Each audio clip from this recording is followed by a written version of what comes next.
We're now live. Thank you.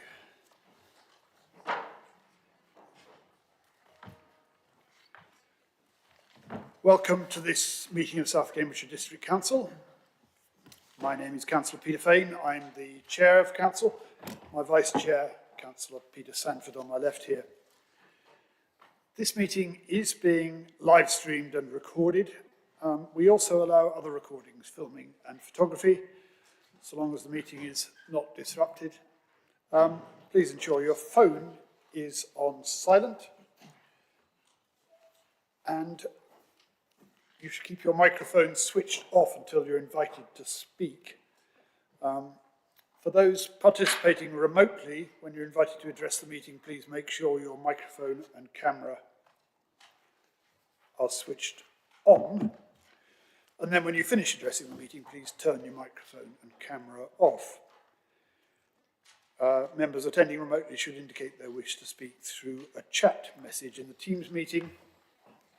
Those in the chamber should indicate their wish to speak by raising their hand, and I will ask the Vice Chair to note the order of speakers. The chat facility should not be used for any other purposes. Unless possible to write down a simple amendment, any complex amendments should have been shared with Democratic Services in advance of this meeting. When we move to a vote on any item, if there's not clear affirmation, I will state that a recorded vote will be taken, and members in the chamber will then vote electronically, selecting for, against or abstain, and the result will be displayed on the screens. I believe this meeting is quorate, so we will proceed. Item 1, apologies. Are there any apologies for absence? Thank you, Chair. We have apologies from Councillors Hobro, Wilson, Bygott, Halings, Hart, Van der Ven, Osborne, Hales, Jackson Wood, Warren Green and Rippeth. Thank you. Are members aware of any other apologies that have been submitted?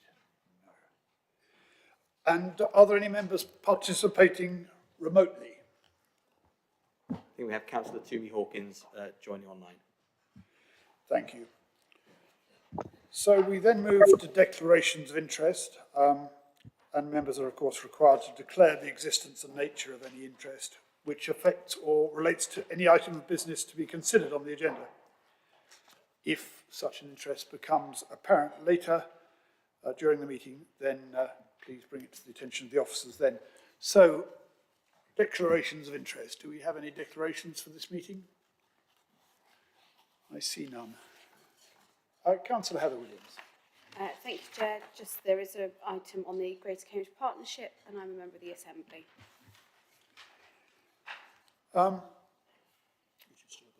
Councillor Stobart.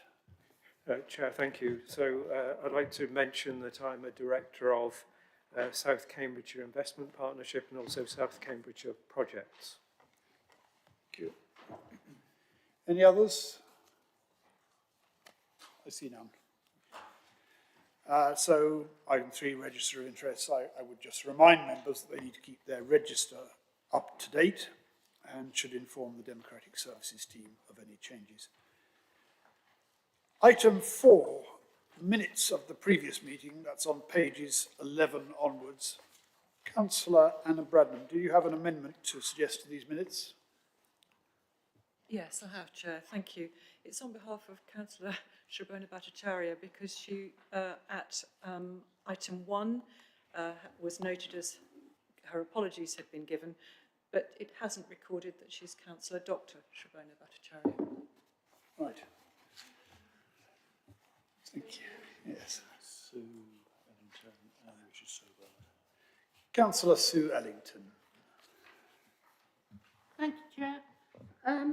On page 13, at the bottom of the page, the against the vote was held and proposed and amended and were cast as follows.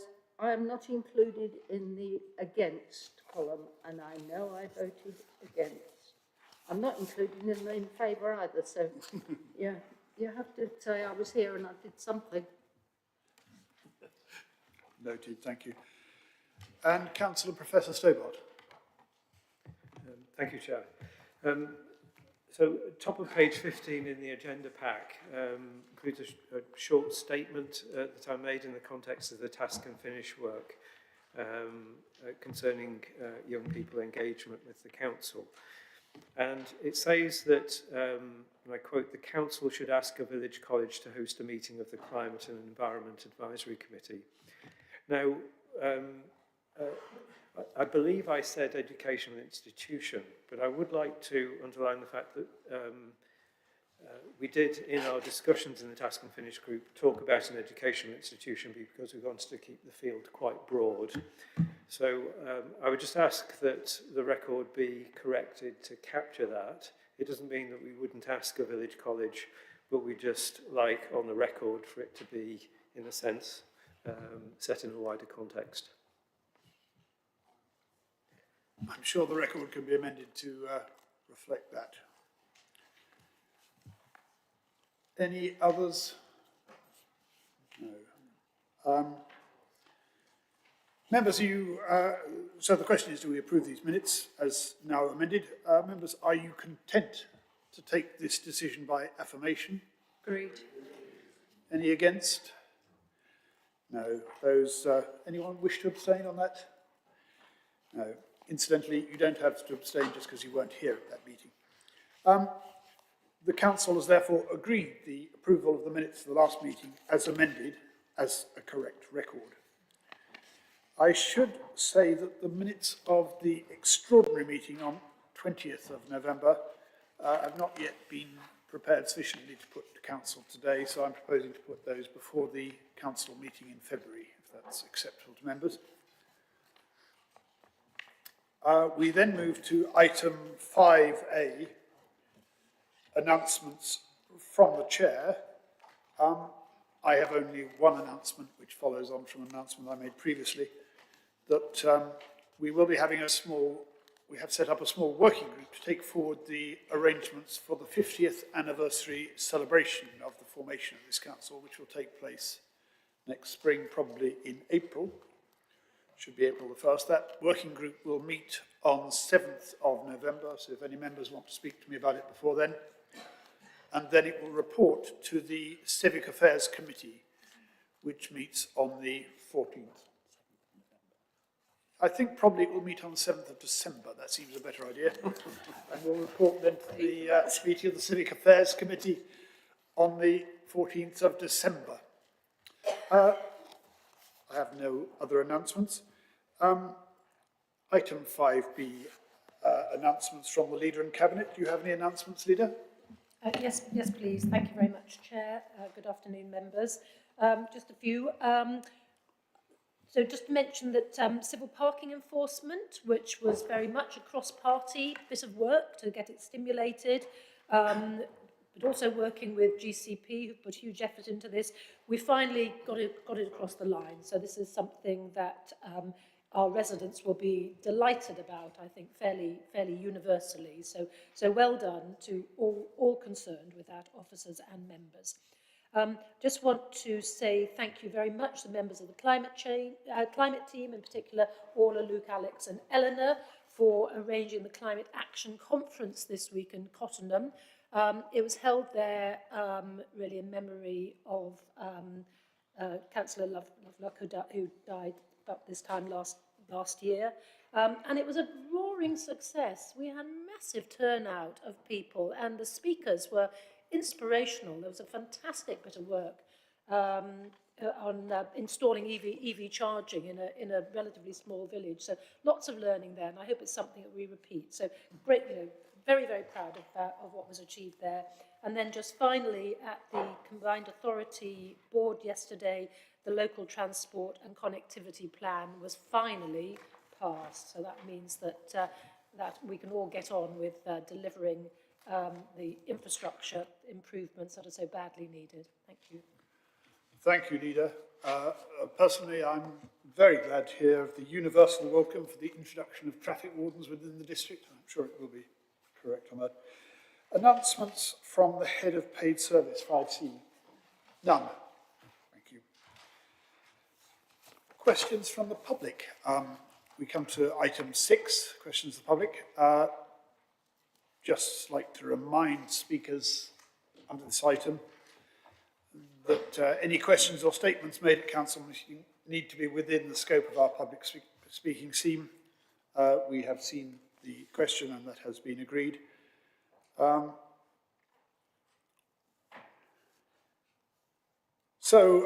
We have received a request to ask a question from Elizabeth McWilliams. Ms. McWilliams, are you on the, I think you're online. Welcome. Hello, can you hear me? We can hear you clearly, so please proceed with your question. Okay. A little bit of background. Saturday, the 25th of November, just past, was White Ribbon Day. And I can see the chair and various members in the chamber are wearing their white ribbons, which is great to see. It's the leading UK charity engaging men and boys to end violence against women and girls. They aim to do this by working with thousands of individuals and organisations to build capacity, educate and raise awareness to bring about change, including through White Ribbon ambassadors and champions, accredited organisations and supporter organisations. And my question is as follows.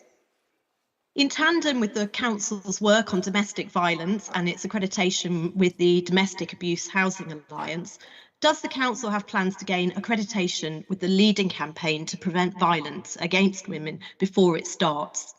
White Ribbon engages men and boys to end violence against women and girls.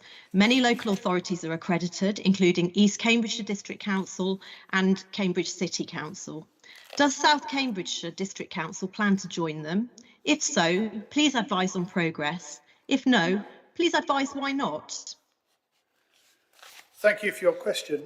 Leader, I think you wanted to say a few words before asking one of your cabinet to answer this. Yes, if I may. Thank you very much indeed for your question. So even though women are far more frequently, though absolutely not exclusively, the victims of domestic abuse and other forms of coercion, many of us, including myself, will have either experienced it ourselves or through friends or family members. And I know, and I'm sure you'd agree, that actually the vast majority of men care about this every bit as much as women do. So I'm very comfortable about passing this on to Councillor John Batchelor, who's our lead member for housing, to give the full answer to this. So thank you, and over to you, Councillor Batchelor. Thank you very much, Chair, and thank you for the question. We're very pleased that it gives us the opportunity to detail the work that we're doing in this area.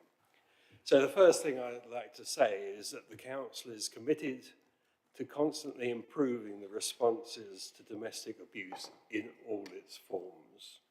This includes supporting the White Ribbon commitment to end violence towards women and girls. We recognise that domestic abuse can be a gender crime, but we also recognise that both men and women can experience domestic abuse, including physical violence. This is why the Council has chosen an accreditation programme which recognises and challenges all forms of domestic abuse. We believe this best supports all our residents experiencing domestic abuse, regardless of their gender, age, religion, or sexuality. As part of the Council's ongoing commitment to continually review and improve its response to domestic violence, we gained domestic abuse accreditation with the Domestic Abuse Housing Alliance in December 2022. In order to gain this accreditation, the Council had to develop domestic abuse policies for customers and also develop a staff policy, including support for staff experiencing abuse. All staff receive ongoing domestic abuse training, and the Council has developed a range of internal and external awareness raising campaigns to provide support and advice to survivors and to perpetrators. One example of this is the awareness raising support for survivors and perpetrators, which is taken across the district via our refuge vehicles. As you can see on the screen, there's a very striking advert to promote this. In addition, as the council has was the second local authority in Cambridge to achieve DAHA accreditation, we have worked collaboratively with other Cambridge councils to support them towards their own accreditation. This includes sharing our customer and staff policies and our bespoke training plans with other councils, including East Cambridgeshire District Council. As part of the DAHA accreditation, the council worked closely with specialist domestic abuse organisations and survivors and received positive feedback about the way in which the council supports individuals experiencing domestic abuse. Although there are no plans at present to also obtain white ribbon accreditation, the council's genuine commitment to improve service for people experiencing abuse is evidenced through the recent DAHA accreditation and the excellent feedback obtained by the accreditors and by partner organisations and survivors. The council is also pleased to actively promote the white ribbon message and change the story posters. White ribbons and the White Ribbon Pledge are already visible across the building and actively shared with staff and councillors. The council's domestic abuse work, including its support for the White Ribbon organisation, is overseen by the council's corporate safeguarding group. Thank you, Chair. Mrs Williams, did you want to ask a supplementary to that question? Please, go ahead. Yes, please. Thank you. It's fantastic to hear about the positive and important work the council's doing in relation to domestic violence through its DAHA accreditation, and also the support for the White Ribbon campaign mentioned. However, I would say I don't feel the final part of my question has really been answered, which was if not seeking to achieve accreditation, why not? And I would also comment that the White Ribbon campaign does not centre purely on domestic abuse, but wider forms of violence across society. It seems to me that accreditation with the White Ribbon campaign does nothing to detract or conflict from your fantastic domestic violence work.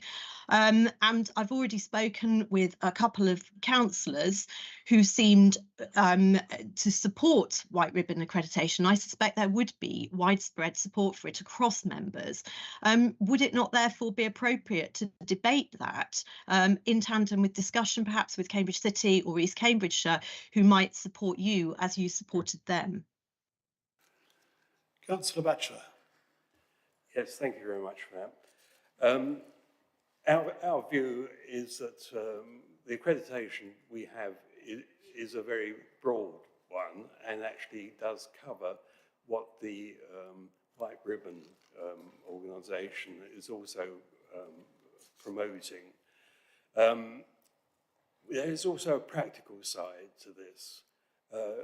We're a relatively small district council, and to get accreditation of this type actually means a substantial commitment by staff and officers to actually build the accreditation package.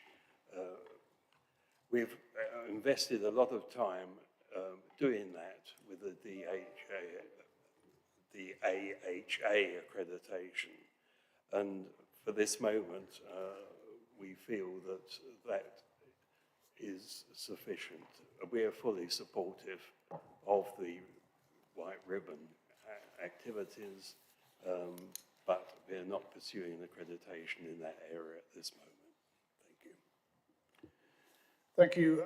Mrs Williams, you will have noted the last words there at this moment. You will see that we are very committed to White Ribbon as a council, and I think we would all expect that there will be further discussions about how we can best support that without necessarily seeking accreditation. But that is not a matter for me as chair, that is a matter for the Cabinet. So thank you very much for asking your question. Thank you. petitions, item 7. I understand we have no petitions. No petitions. So we'll move on to item 8. Item 8A, the Licensing Act 2003, the review of our statement of licensing policy, which members you'll find on pages 25 onwards in your printed papers. So I call on the lead cabinet member for environmental services and licensing to introduce this report and move the recommendations. Councillor Henry Batchelor. Thank you very much, Chair. So just to make members aware, the reason this is coming to Council today is because as a local authority, we are obliged to review our Licensing Act every 5 years, and we're now at that point. What we have in front of us is the edited version, but it's worth pointing out that about 99% of what we're looking at is the existing Licensing Act. There are some very small minor changes that we've had to make to keep us in line with legislation. There are also some small changes around grammar, around dates, around officer contacts, that kind of thing, just to get it as up to date as possible. Probably worth noting as well, this policy change has also been through the licensing committee, who offered it their support. But just to very briefly outline what the changes or revisions are. So in terms of revisions, and as I say, these are small grammatical changes, nothing changing the actual content of the policy, but there are some changes to the updating of the live music exemptions, revision of the cumulative impact statement and temporary event notices, and additions that we've made to the policy, again, albeit very small, are on the spiking prevention and tackling sexual harassment statement, which includes the inclusion of the Ask Angela scheme, if members are aware of that. There's also some small additions to the alcohol delivery services and some small additions to the prevention of violence against women and girls within the large-scale events and festivals paragraphs, which is probably quite apt given the public question that we've just received. And then the final small changes we've made are around the procedure to licensing hearings. And again, all these changes have been through the licensing committee. So on that note, I will ask the chair of the licensing committee if she'll be willing to second, which is Councillor Brennan. Thank you, Chair. I'm very happy to second. Thank you. All right. Does anyone wish to speak on this item? I see Councillor Bradnam. Yes. Nobody else wishes to speak. I'm quite happy to make my comments as a seconder. So I'd like to thank the officers and our legal advisor for their help in making sure that we're up to date for the next 5 years with this policy, and also that we've addressed some issues relating to the procedure for dealing with an opposed club premises licence application. And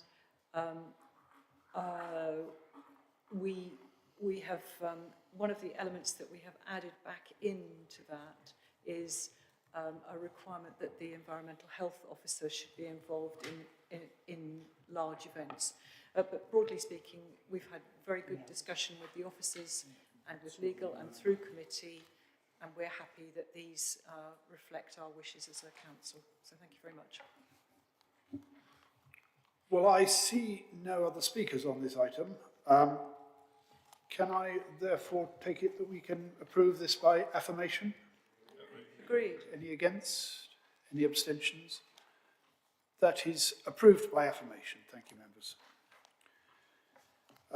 We then move to item 8B, which is the Provisional General Fund Revenue and Capital Outturn for 2022-23 on pages 61 onwards in your papers. I call on the lead cabinet member for finance to present this report and move the recommendations. Councillor John Williams. Thank you, Chair. As the Chair has said, the recommendations are on pages 61 to 62. They show the outturn is roughly what was predicted during the year, and it obviously shows that this council is in a very good financial position, a very sound financial position. There's just one thing I would like to draw your attention to, some very good news. with regard to capital projects. That's on page 74. You'll see that the footway lighting parish maintained street light renewal programme was actually completed within the 2-year programme.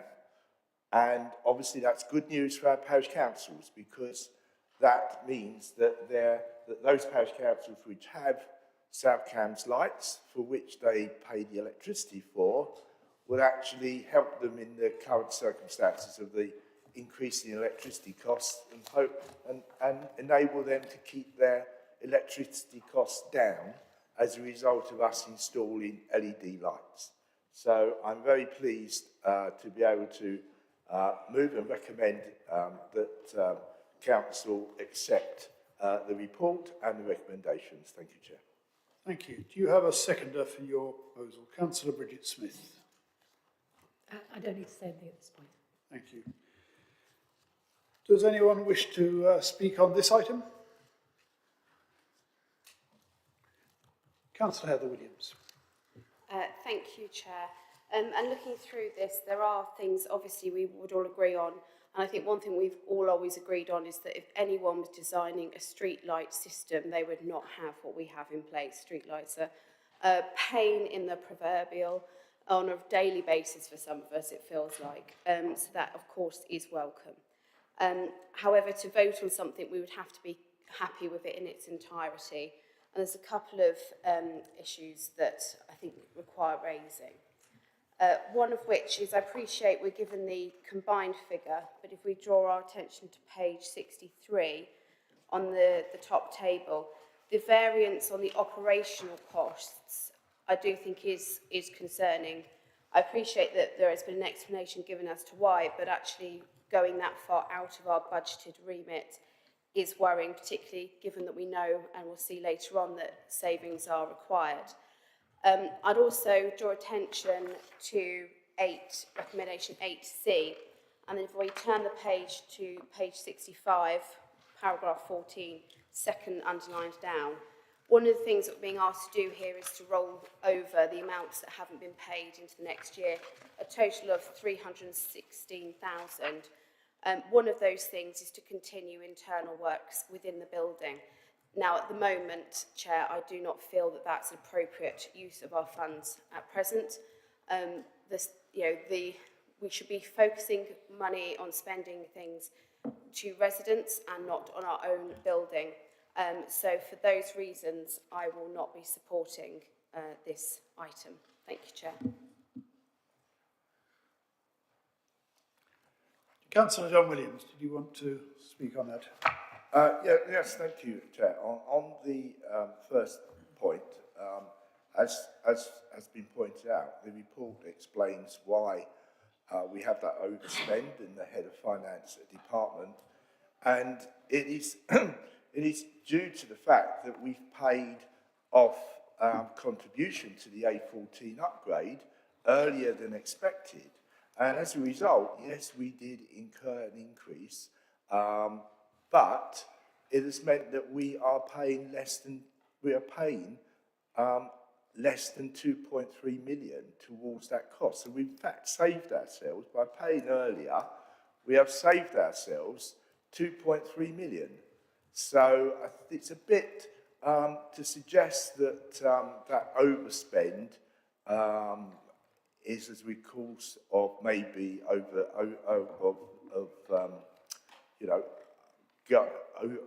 going over costs.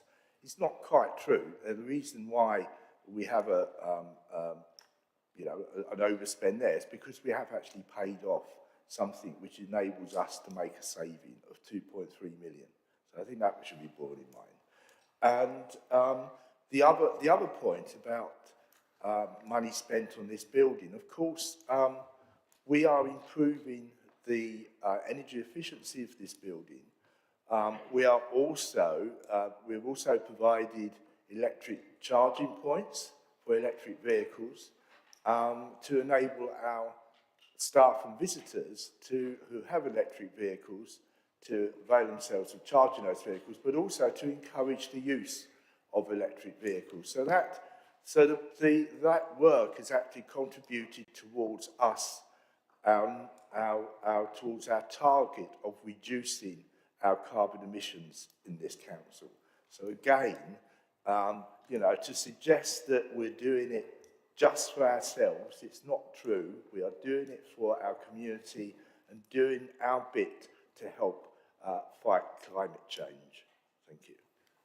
Thank you. I'm going to come next to Councillor Brownmill, but before I do that, I believe Councillor Heather Williams has a point of information. Yes, to clarify what I said about it being an overspend to the budget and the need to be very accurate with our budgeting going forward. I did not make the comments that Councillor John Williams referred to. It was about the budget difference, and also to note that not all improvements have been for greening. We've had a lot of painting of walls, new carpets and the like, so I don't think it's sorry quite to stop clear you there. to say That it's is all not a point greening. of information on what was said earlier, but anyway, you managed to get it in. But the first point was genuinely a point of information for which I'm grateful. Councillor Brown-Mills. Yeah, just a couple of points, Chair. Referencing the LED programmes and the suboptimal arrangements for street lightings across the county, and to note that the County Council is finally catching up with the District Council and has an LED upgrade programme, so they'll be saving quite a lot of money on running costs from the future. And then more generally, I just contrast our own report here with news over the last week or so of the financial troubles at Birmingham, and just yesterday those at Nottingham City Council. And I would applaud our finance team and my cabinet member for their diligence and success in running a very tight financial ship. Thank you. Councillor Stephen Drew, and then I'll come to the leader after that. Thank you. If I just ask Councillor Williams, would I be correct in saying that one of the things that councils are required to do with their finance through government directive is to be as efficient as possible with their resources? And one of the things that government expects councils to do is ensure that they invest in a way that benefits their communities and is also very rigorous. And I am struck by the thought that you have talked about the money that is being spent improving South Cambs Hall, and Councillor Williams has referred in her point of information to things such as walls and carpets and such like. And I wonder, Councillor Williams, if you'd like to comment on how far you think the council is meeting the government's expectations to be an efficient and business-like council in its work. We are in debate, but I'm happy for Councillor John Williams to respond to that. Thank you, Chair. Through you, Chair. You know, if the longer you leave things to deteriorate, the more costly it is to refurbish and repair them. And we have a programme on this council to replace things before they get completely worn out and costly to correct. And so painting walls and laying new carpets may seem frivolous, but actually it's very important that we do that to ensure that the fabric of this council building is maintained, and we do not get ourselves into a position where it deteriorates so much that we end up having to spend a lot of money correcting it. And an example of that is, of course, the front of this building, where we have unexpectedly had to pay out a lot of money in making sure that the front of this building is safe, because, you know, it has been so long since it was correctly looked after and refurbished. You know, this building has been around now for over 20 years, and it's, you know, about right that we should be taking this action to bring it up to modern day specifications. Thank you. I think we're getting to the point where we are nearly ready to draw this matter to a conclusion. Before we do that, I'd like to, the leader may like to comment on this. Thank you. So just building slightly on that, I don't want to repeat things, but I've been around long enough that I well remember some robust debate in this chamber under the previous administration over replacing the furniture. And I seem to remember that the chairs we have would bite your nether regions when you sat down, and the tables were decidedly rickety. I think we're still sitting on those chairs, actually, that were replaced at that time. Forgive me if I'm wrong about that, but I think we are.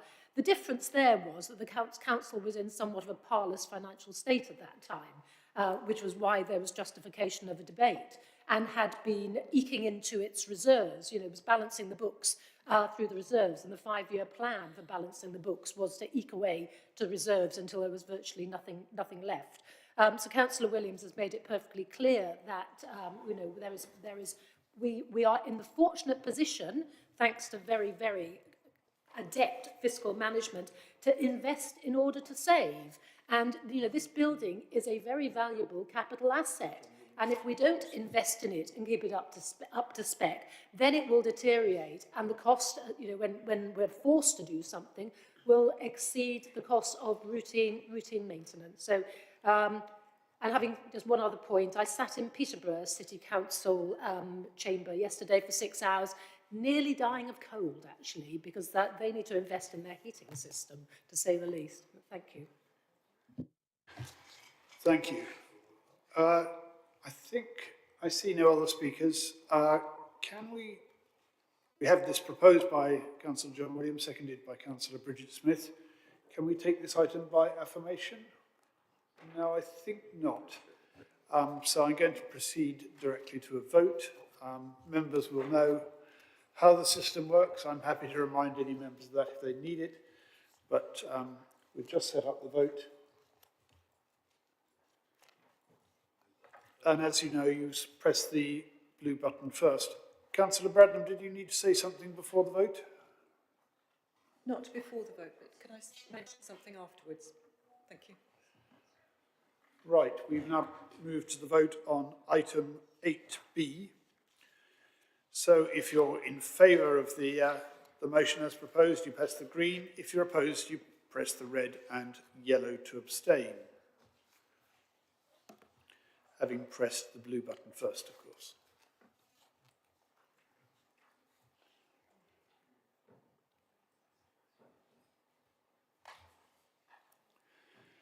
Has everyone voted who wants to vote? Not yet. One or two technical issues to be sorted out before I announce the result of that vote, if members would bear with us. Sorry, Chair, you're one of the ones who hasn't voted. Apologies.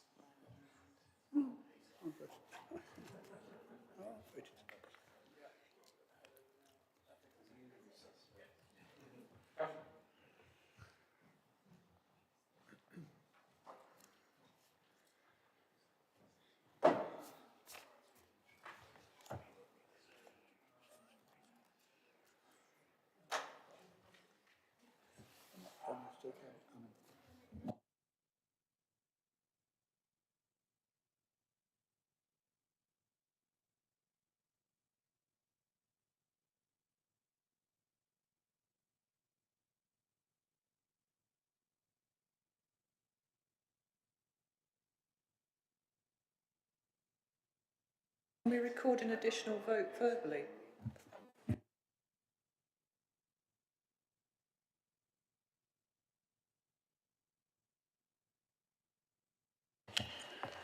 Councillor Garvey, are you abstaining on this one?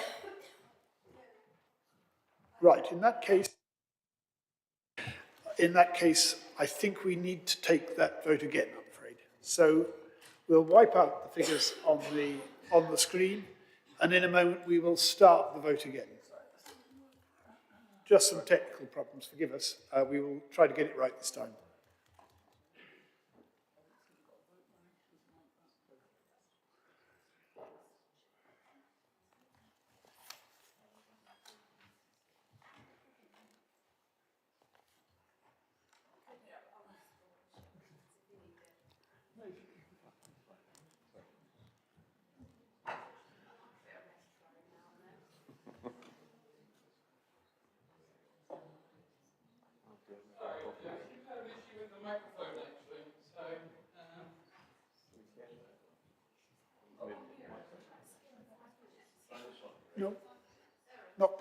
No, we're going to resolve this first.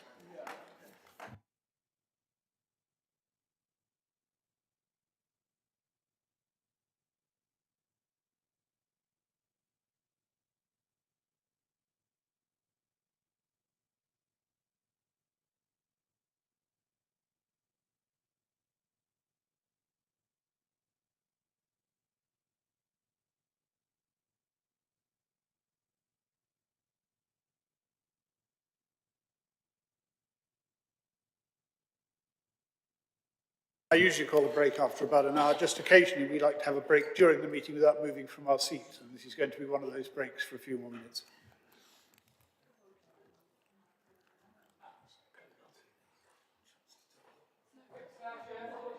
Sorted. You sit down, you sit down.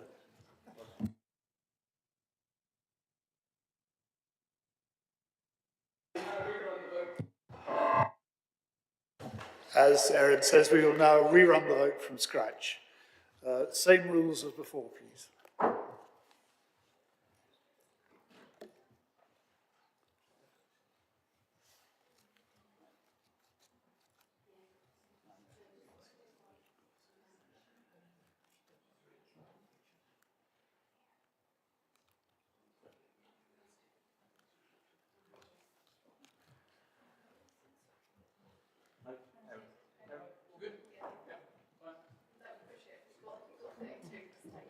Yeah, that's it, Chair. Right. I gather that the result is as on screen, so that motion is passed by 23 votes to 8 with 1 abstention.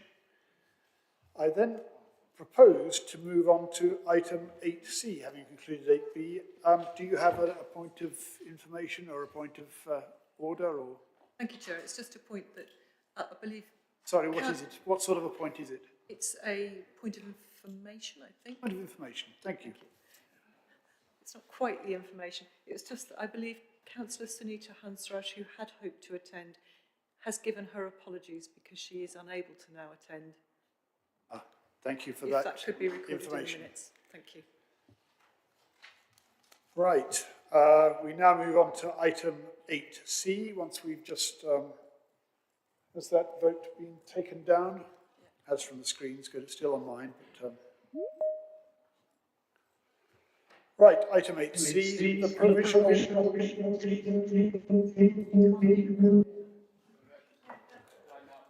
I think you will all agree that hearing from me once at a time is plenty. Item 8C, provisional housing revenue account outturn for 2022-2023. Again, I call on the lead Cabinet Member for Finance to present this report and move the recommendations. Councillor John Williams. Thank you, Chair. Having dealt with the General Fund, we now come on to the Housing Revenue Account, and I'm very delighted to move the recommendations on page 77. Thank you, Councillor Williams. And do you have a seconder?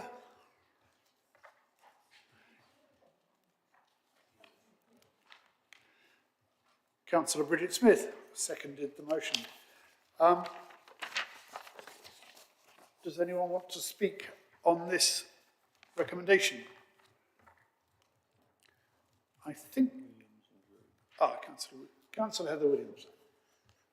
Thank you. I'm not sure. Councillor Drew might have picked me to the post, but I'll take the spot anyway, Chair. Just to say that there are times when we can agree, and we should agree when we can. And I think on the building of council houses has been something that we've all felt very passionate about.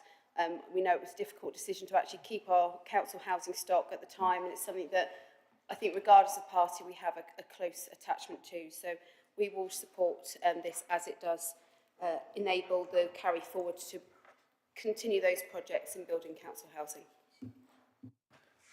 I think Councillor Stephen Drew, did you want to speak on this? Thank you very much. I just wanted to ask actually Councillor John Williams a question related to what Councillor Heather Williams has just asked. I was wondering if we could have an update on the progress made by the council towards its council house building targets. Councillor John Williams. Thank you. Through you, Chair. If you look at page 83, there's a table which shows the number of dwellings that we've been completed last year, and you'll see that last year we completed 143 dwellings, and 97 of those were social rented dwellings. So, you know, we continue to develop our housing stock. We have quite a substantial programme going forward over the next 5 years to continue to introduce more council stock and to make sure that we have a net increase in council stock taking into account right to buy.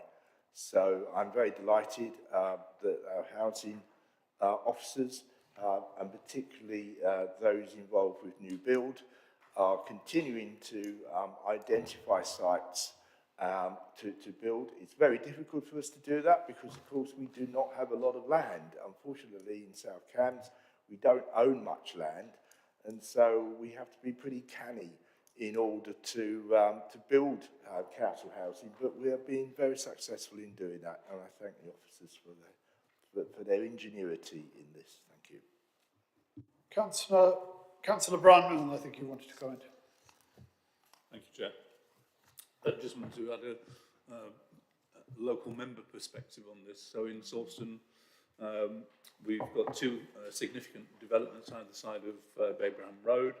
The first added some 63 council properties to our stock.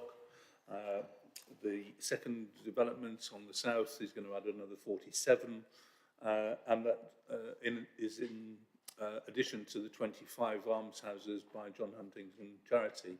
So we've had something like 132 affordable homes added to the local stock. So I'm very grateful for the council's policy in that respect. Right, I see no other speakers on this item. Members, can I ask, can we take this by affirmation? Agreed. Anyone against? Any abstentions? No, that is approved by affirmation. Well, councillors, we're on a bit of a roll here, so I hesitate to call that to a halt by calling a brief recession. So, no, I'm not talking about a recession, am I? That's something different. We may be having one of those as well, but that's different. So we'll have a break in a short while, but let's deal with item 8D and complete the financial strategy. Medium-term financial strategy. Can I call on Lead Cabinet Member for Finance again, Councillor John Williams? Thank you, Chair. You'll see that over the coming 5 years, we are going to be meeting some challenges. The usual situation applies in that we don't know quite what central government have waiting for us over those 5 years. We continue to have the fair funding review hanging over us, and we therefore must make provision for the possibility of us losing a considerable sum in terms of business rates.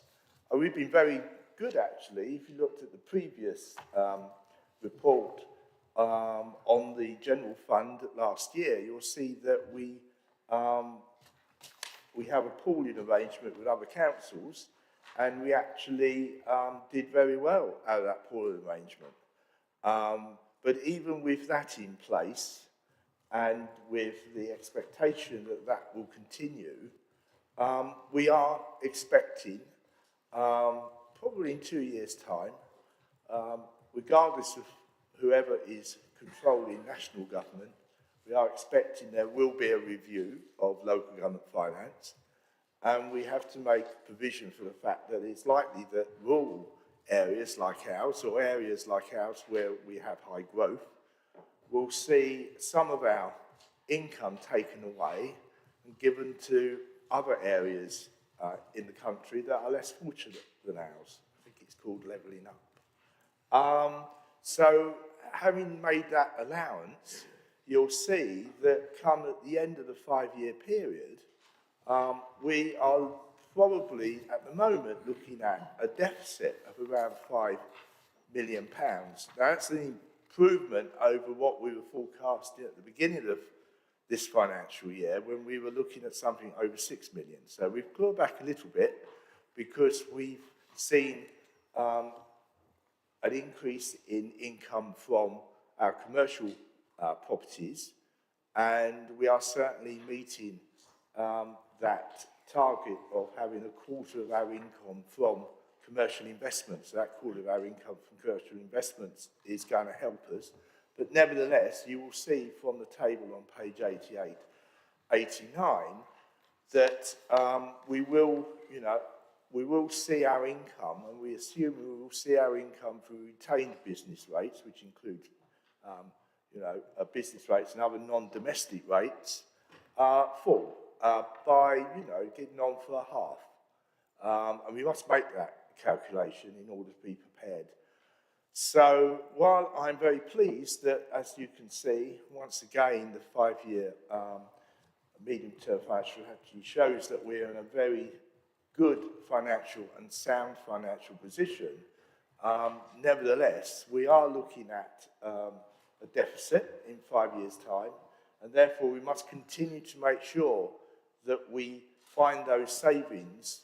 And as you know, we are in the middle of a transformation programme which is going to deliver us £2 million worth of savings, but we must continue with that effort to ensure that by the end of the 5-year period we have a balanced position, because you know, by law, we have to balance our books.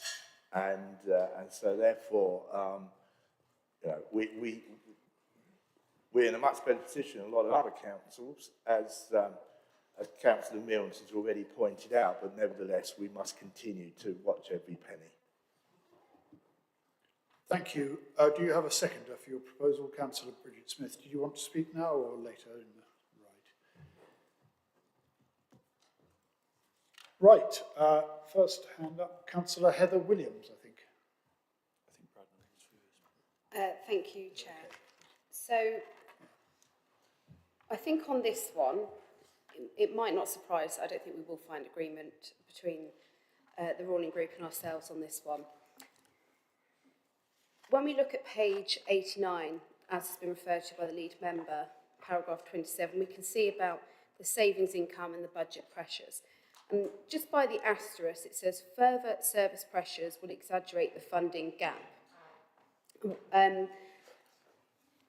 We also know that year on year on year, we are told that identifying savings is harder and harder to achieve. We've had that in every budget paper since I was elected, and we probably had them before that. So given that situation, I have real concerns that the 2 million savings that is forecast is potentially not achievable. And even though that is included, there is still just shy of a £5.5 million budget gap. There are 3 ways that that gap can be looked at. We can have savings, as we can have increased income, or when we say savings, you could go further and be cuts. Different choices can lead to different financial outcomes. And that is a matter of choice for the ruling group, and it would be for us if we were in charge of the council. I do feel that having a £5.5 million budget gap, whatever the circumstances that create it, is not something I can support, because I do believe there are other options that the council could take, and so I will not be supporting the MTFS. Next, I think we have Councillor Anna Bradnam. I apologise, my Vice Chair and I disagreed as to the order of speakers, and I think he was probably right, but you kindly agreed to wait your turn, so thank you. Councillor Bradnam. That's fine, thank you very much. So you mentioned, through you, Chair, the lead member mentioned in his presentation that investments such as those in the Science Park are supporting the council's finances, and I wondered if the lead member could give us some explanation of how those investments are supporting the council's work elsewhere. Williams, before you respond to that, can I just check whether we perhaps take some other speakers first? Yes, thank you. And then you could start ahead. Councillor Leeming. Thank you, Chair. I was pleased to read the medium-term financial strategy, noting the clear governance and strategic thought and commitment to best values woven through the report. On Tuesday this week at Audit Committee, the independent external auditors commented that they have no significant concerns regarding our governance and our ability to deliver best value. Does this give the lead member assurance that we are able to deliver our mid-term financial strategy successfully? Again, Councillor Williams, before you respond, I have, I think, just one other speaker, Councillor Nieto. Thank you, Chair. Just on page 91 on business rates, it says that to support property development and boost the economy in their local area, just that line. So I just wanted to understand, have a bit more clarity, if the intention is to reinvest and support businesses, are businesses benefiting from this scheme? What is the impact?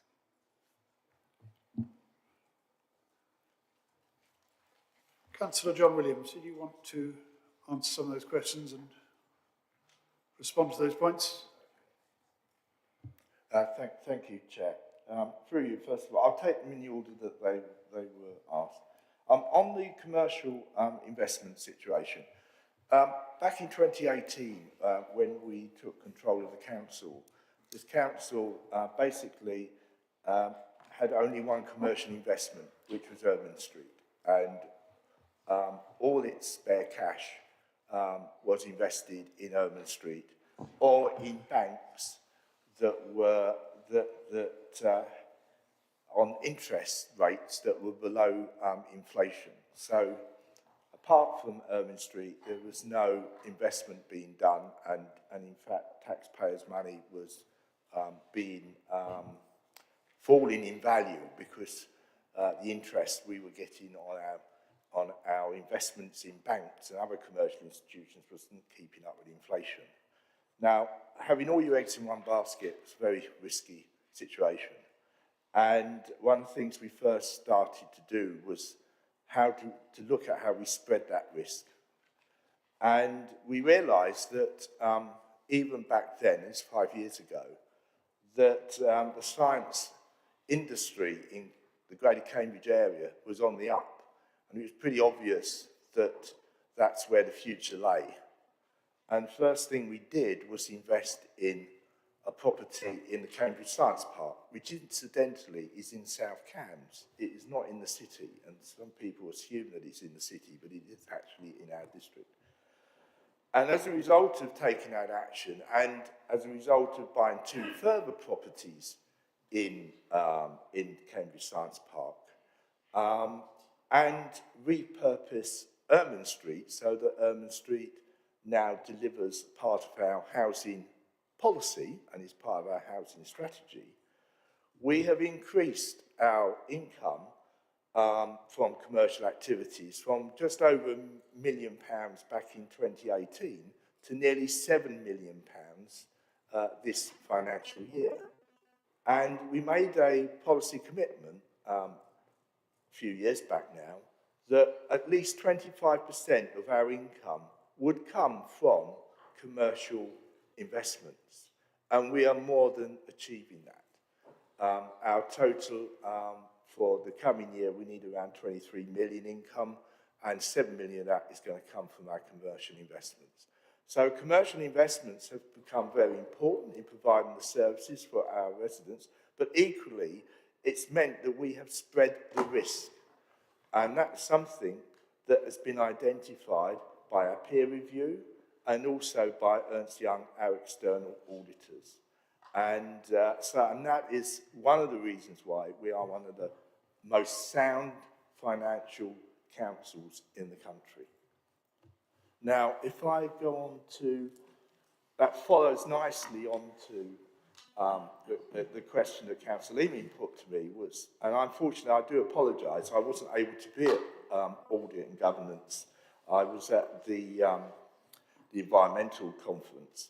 But I understand, and I've seen the YouTube recording, that Ernst & Young confirmed, actually, that we are in a good financial position. They have no worries about the best value notice. And it does beg the question why we've got a best value notice, because there seem to be no grounds for it. And our external auditors have also have identified that there is no grounds on financial reasons why we have a best value notice. And you can only assume, therefore, that the notice has been issued for purely political reasons. And then finally, on the business rate retention scheme, this is all to do with, I think people don't realise that business rates aren't levied by this council. Business rates are collected by this council on behalf of the government. And the government then gives back to this council and the other councils that we bill for a certain percentage of those business rates. At the moment, we get back as a council 40% of the business rates we collect.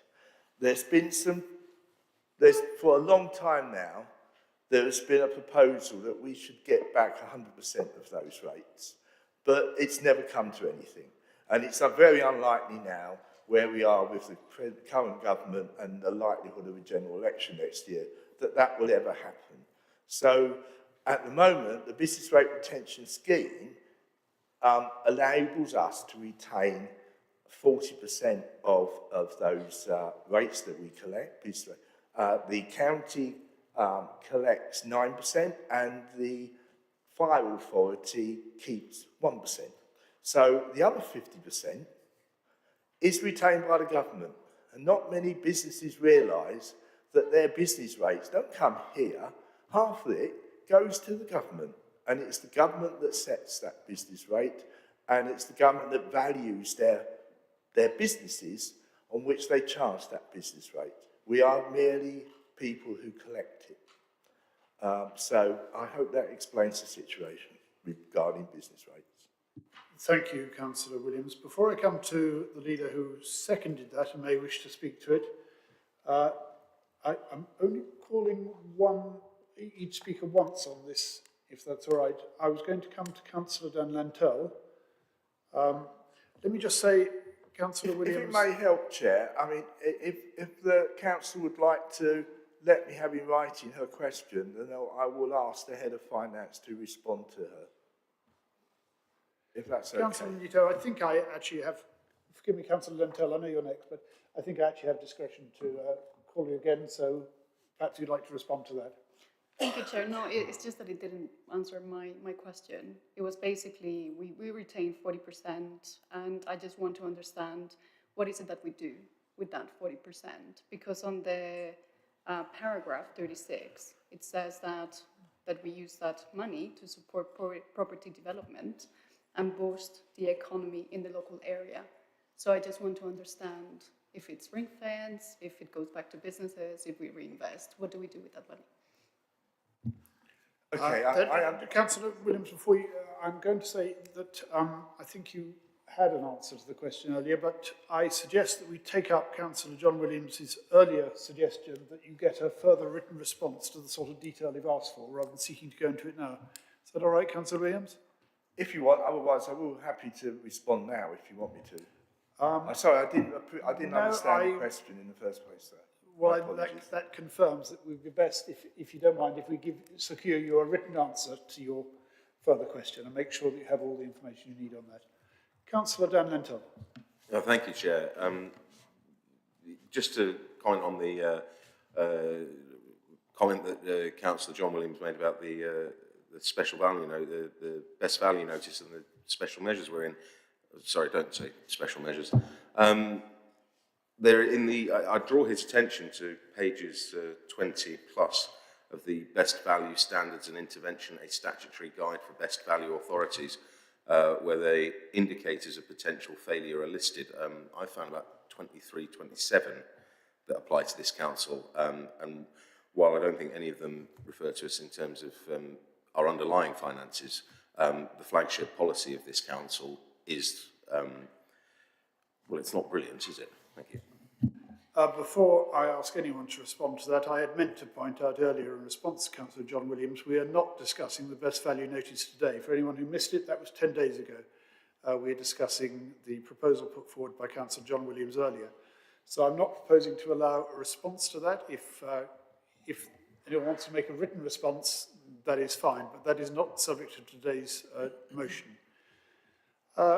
Councillor Bridget Smith, did you want to speak in seconding your... Right.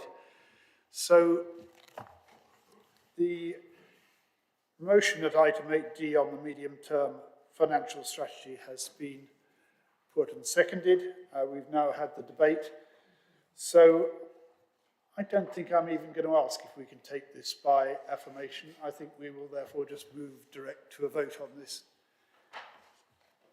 So you will see that the vote is in front of you, and as soon as we finish this vote, I propose to have a short break before we move on to other items.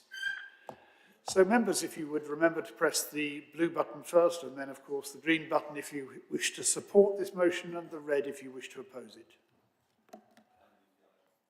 And of course the yellow if you wish to abstain. Thank you. Councillor Milnes. I suspect you do not.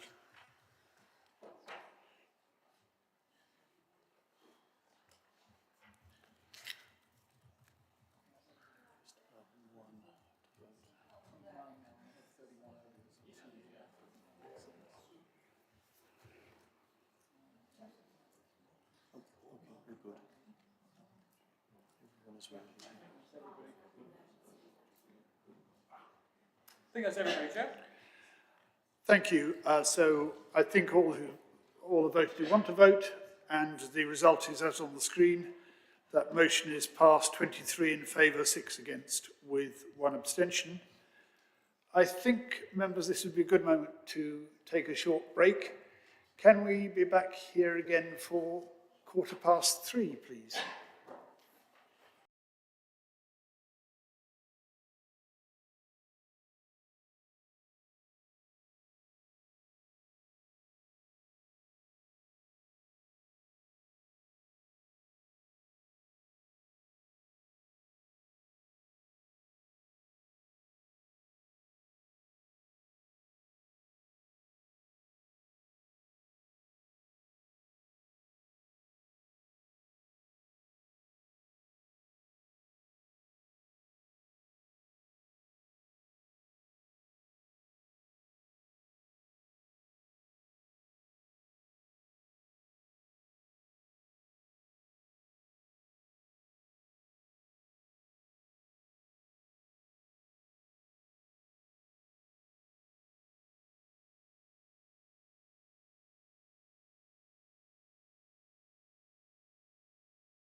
Thank you. Welcome back to this meeting of South Cambridgeshire District Council.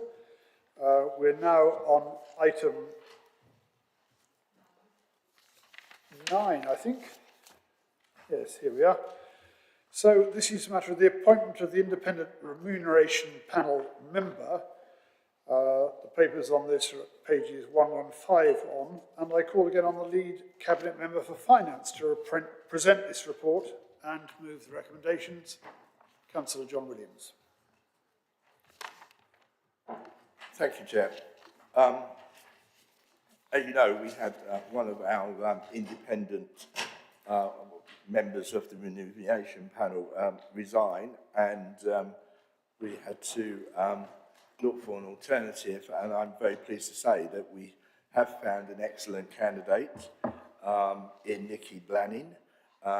Nikki lives in Cambridgeshire. She's the current head of the accommodation service at the University of Cambridge, but she has no connections with this council.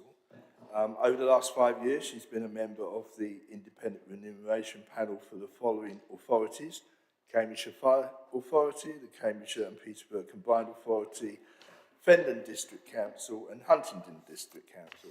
So I think she's an excellent candidate for this post, and I expect her skills and experience to be an asset to the panel. So I hope that you will agree to her appointment. Thank you. Thank you, Councillor Williams. Do you have a seconder for that proposal? Yes. Councillor Brown-Mills. Now, does anyone wish to speak on this item? I think Councillor Braddon was raising a hand offering to second. So anyone wish to speak on this item? Can we take this by affirmation? Agreed. Anyone against? Anyone wish to abstain? No, I think we can take that by affirmation, and that proposal is agreed. We then move on to the reports from associated organisations. Item 10, report from the Cambridgeshire and Peterborough Combined Authority. The Council is invited to note the updates from the CPCA. Do our representatives on the CPCA have any comments they wish to make? I will come to Councillor Bradnam after that, if I may. Do our representatives have any comments to make? None. Councillor Bradnam, you wanted to speak on this. Thank you, Chair. There have been a number of incendiary comments in the media following the Combined Authority Board meeting yesterday, specifically around the Code of Conduct decision notice. And I wondered if the leader could clarify the situation with that, please. Leader. Thank you very much. So I'll repeat what I said in the board meeting yesterday. So I'm completely content that an extremely robust process was undertaken by a subcommittee of the Combined Authorities Audit and Corporate Governance Committee, which is a committee that is created by statute. That subcommittee was a cross-party committee, and they reached a unanimous decision regarding the sanctions which they thought it was appropriate to levy on the mayor, and they were unanimous in their agreement that there was full publication of the report was not in the public interest. So, as I say, the monitoring officer took extensive expert legal advice to confirm that everything was legally compliant and that the decision not to publish everything was in the public interest. It's really unfortunate that there's been something of a witch hunt here. It's not what our residents want to see. Our residents want to see all levels of local government working hard in their best interest, delivering transport and housing and all the other things that we're meant to be doing that really matter to people.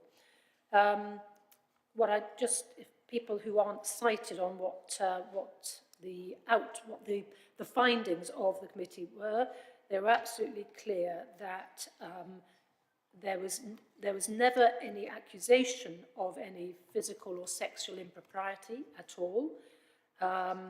The mayor was found to have, let's try and find the right words there, he had not brought the combined authority into disrepute. He had brought the mayor's office into disrepute, and the main thing that he was accused of was showing a lack of leadership. Now, these things all happened 2 years ago. It's a dramatically different organisation now from how it was. It's a really dramatically different organisation from how it was when I first joined it 5 or 6 years ago, when it was a thoroughly unpleasant place for many members to be. So lots of changes have been implemented since then. There's code of conduct training in December for all members. HR policies have been updated, whistleblowing policy has been updated. Those are all available on the website, and there's been no complaints submitted since July 22. So it's been unpleasant. The mayor failed in some respects. He has the sanctions that were imposed on him was that he should apologise to the people involved. That has all happened, and happened in a right and proper way. And I think it's really important now that the Combined Authority draws a line under this and gets on doing the job that the majority of the members of the board, and certainly the majority of our residents, want us to get on doing. Thank you for your question. Thank you, members. I think it was very helpful to have a report on that item, given the amount of recent coverage on it. I'm keen that we focus our debate today on the measures of the Combined Authority and don't stray too much into HR matters. Councillor Sanford, I think you had a comment on this. Yeah, thank you, Chair. The risk of being exceedingly picky, can I point out the report from the Environment and Sustainable Communities Committee on page 133, paragraph 1. The name of the substitute is just given as Councillor Doctor, which could be many people. I think it would be helpful if a second pair of eyes could review these reports before they're published to hopefully eliminate these glaring errors. Thank you, Chair. I'm not going to open a book on who Councillor Doctor might be around here.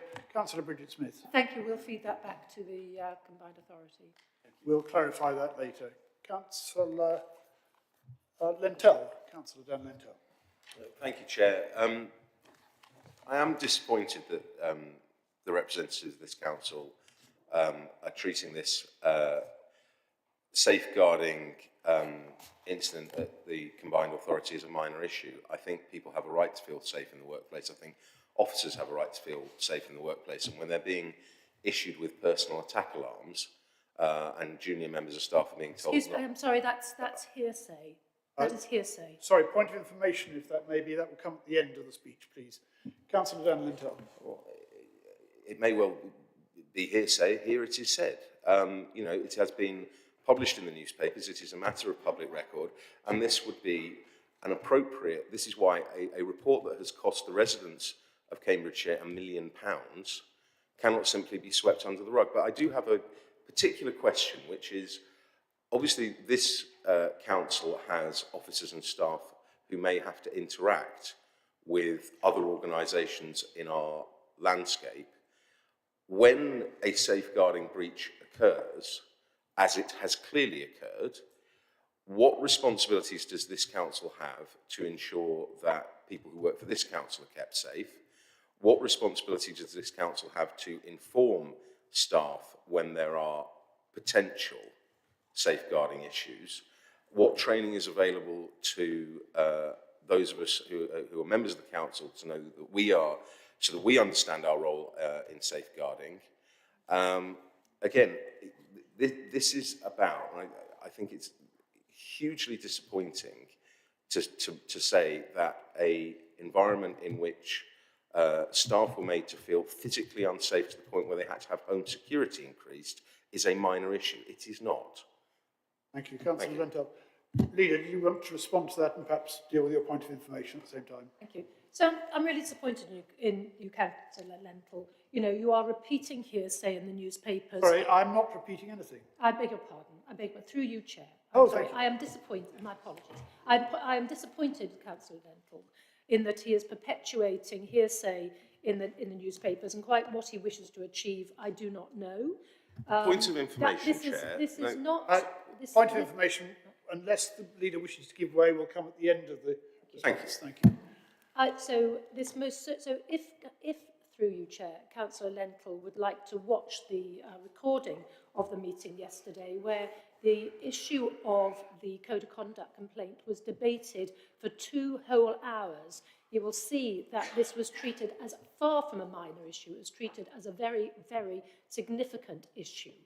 And, you know, I'm not going to comment on gossip and hearsay, I'm afraid, but it was made very, very clear by the monitoring officer at the meeting that there was no accusation or implication other than gossip in the press of physical or sexual impropriety. So, you know, the mayor's failings were failings of leadership, right? And by failing in leadership, he brought disrepute onto his own office. Now, I'm not going to, you know, I will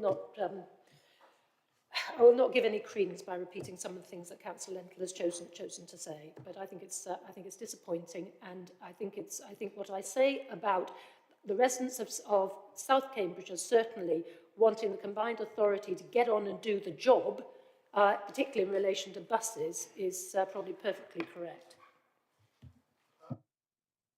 Councillor Lentle, you had a point of information. Can you keep it very brief and to the point, please? The point of information is that the information that is in the public domain has come from leaders of other councils who not only sit on the board, but who also sat on the committee.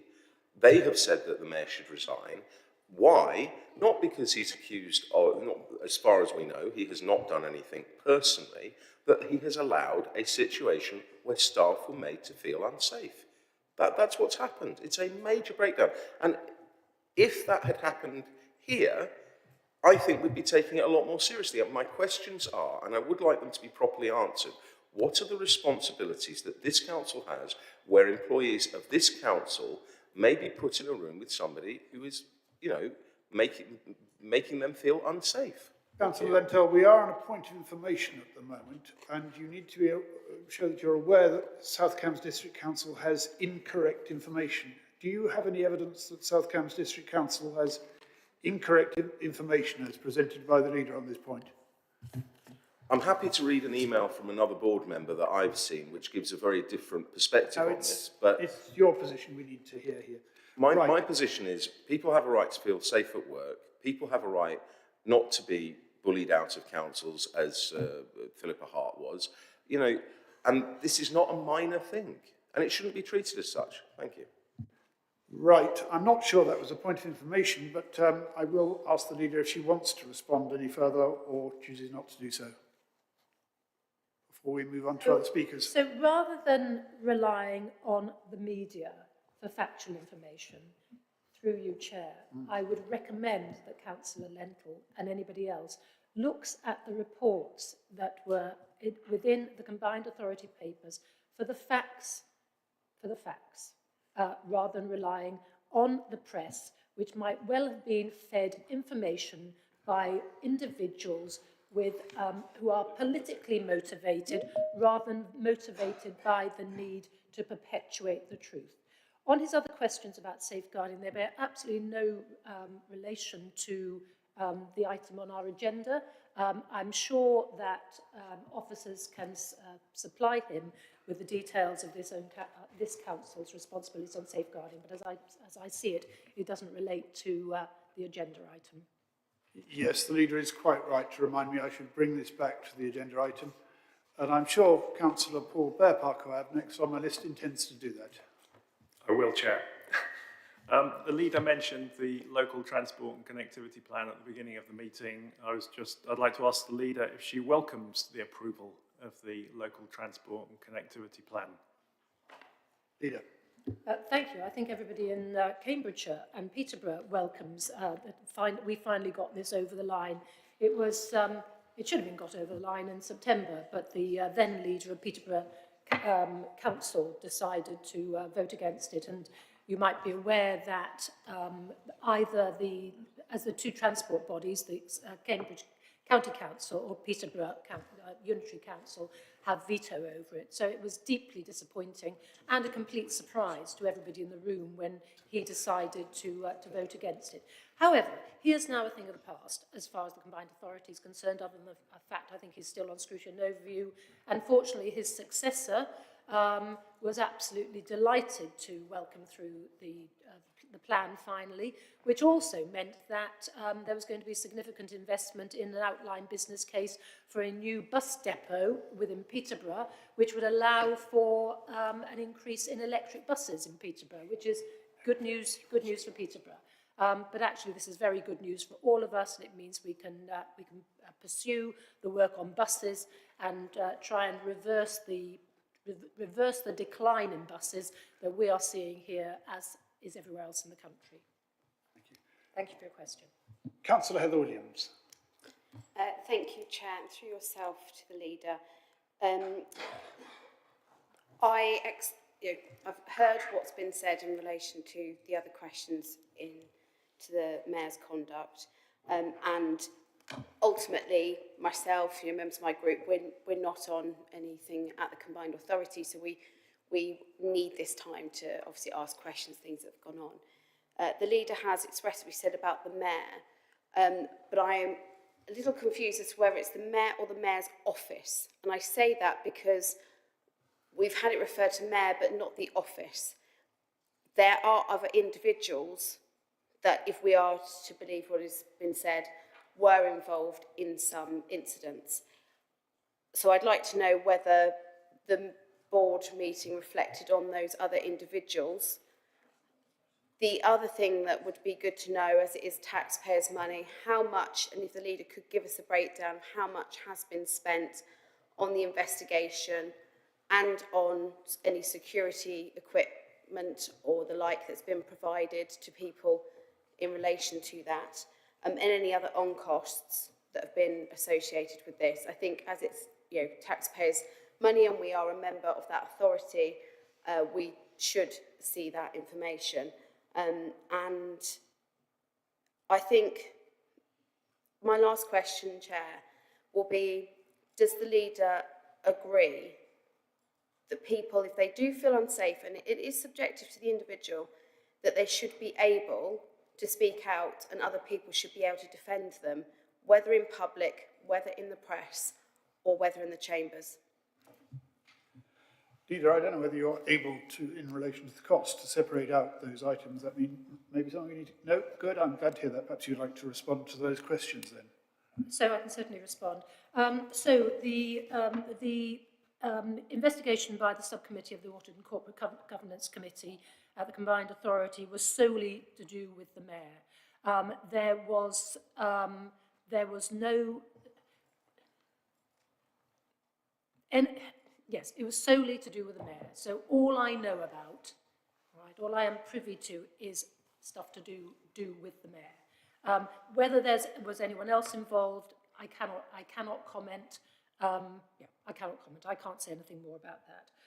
On the cost of it, I don't have that amount at my fingertips, but I'm really happy to ask for it from the Combined Authority.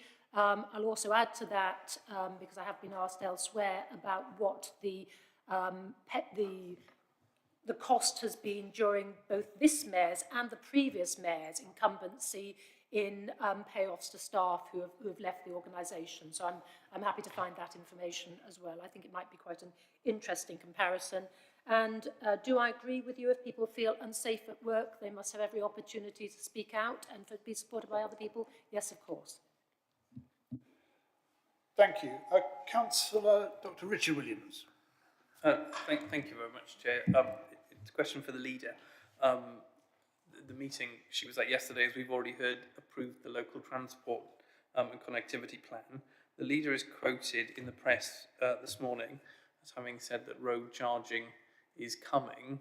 Can I ask the leader, is it her personal view that there should be road charging in Cambridgeshire? Before the leader replies to that, I'm not sure this is directly related to this item, and I think we will have an opportunity to discuss it later, or may have. So, Councillor Williams, are you happy that we come back to this later under that item? Not really, Chair, because it's related to the approval of the Transport Connectivity Plan and the leader's comment on that. And we have already discussed the Transport and Connectivity Plan. I think the leader mentioned it herself. So, to my mind, it's legitimate to ask a question on that. Leader, I think we can take it under that item if you're happy to respond. Yes. Okay, so depending on which press you read, I have been misquoted in one and accurately quoted in the other. So there was a debate which Councillor Bowden, the leader of Fenland, said that it was vital that the LTCP was future-proofed and that it couldn't be a document that didn't meet the needs for some years to come. So I supported what he said. And in that, I said that is one of the reasons why road charging still needed to be included in the LTCP as an option, because there are various documents. Can I wait this one? There's various documents, all right, quite clearly showing that this government, and more than likely any future government of a different persuasion. Perhaps, Leader, you could just tell us what the document is you were waiting, because I can't all read the fine print from here. Thank you. So this is from the House of Commons Library. It's called Local Road Charges. It's dated 14th of March 2018 by Louise Butcher. So that's from the current government. So the point I made was that when I said that road charging was coming in some shape or form, irrespective of what party was in charge of the country, that we need to be able to accommodate that. So, and my personal view about Cambridgeshire, I haven't made a personal view about Cambridgeshire. Right, members, I think we've gone into that in sufficient detail. We have no need for a vote on that item. We're merely noting the update. Greater Cambridge Partnership, item 11. Council is invited to note the updates from the GCP, the Greater Cambridge Partnership. Do our representatives on GCP have any comments they wish to make? No, the report is before us. Happy to take any questions. Thank you, Chair. Any questions for our representatives on the GCP? Councillor Heather Williams. Thank you, Chair. Through yourself, I'm just going to refer to page 151 8C in relation to Cambridge South East Transport Scheme. As we know, there's a big budget issue in that, and it was agreed to pause to look for more funds. However, it was mentioned by a non-voting board member about that having a time limit and sort of suggesting that it should be 6 months and then look to other options. Just wondering that's something that this council will be supporting in its representation or not. I think you may know at the meeting I supported that suggestion that it should be reviewed. I don't know whether everyone could hear Councillor Milnes then. Microphone, perhaps you'd like to have another try. Very unusually. Yes, we usually can hear. I'll try from the diaphragm. So at the meeting on I think it was 28th September, I supported the suggestion that we have a 6-month review. I don't think you'd quite finished your original question, had you? Councillor Heather Williams, you'd like to complete your question. Thank you. I appreciate the eagerness of the response that was given. And because I'll say it was review, but it wasn't clear as to whether at that point, if the fundings hadn't been found, that alternative options should be made and whether the council was preparing for alternative routes, prices and things. Obviously, there is quite a lot on offer in that area.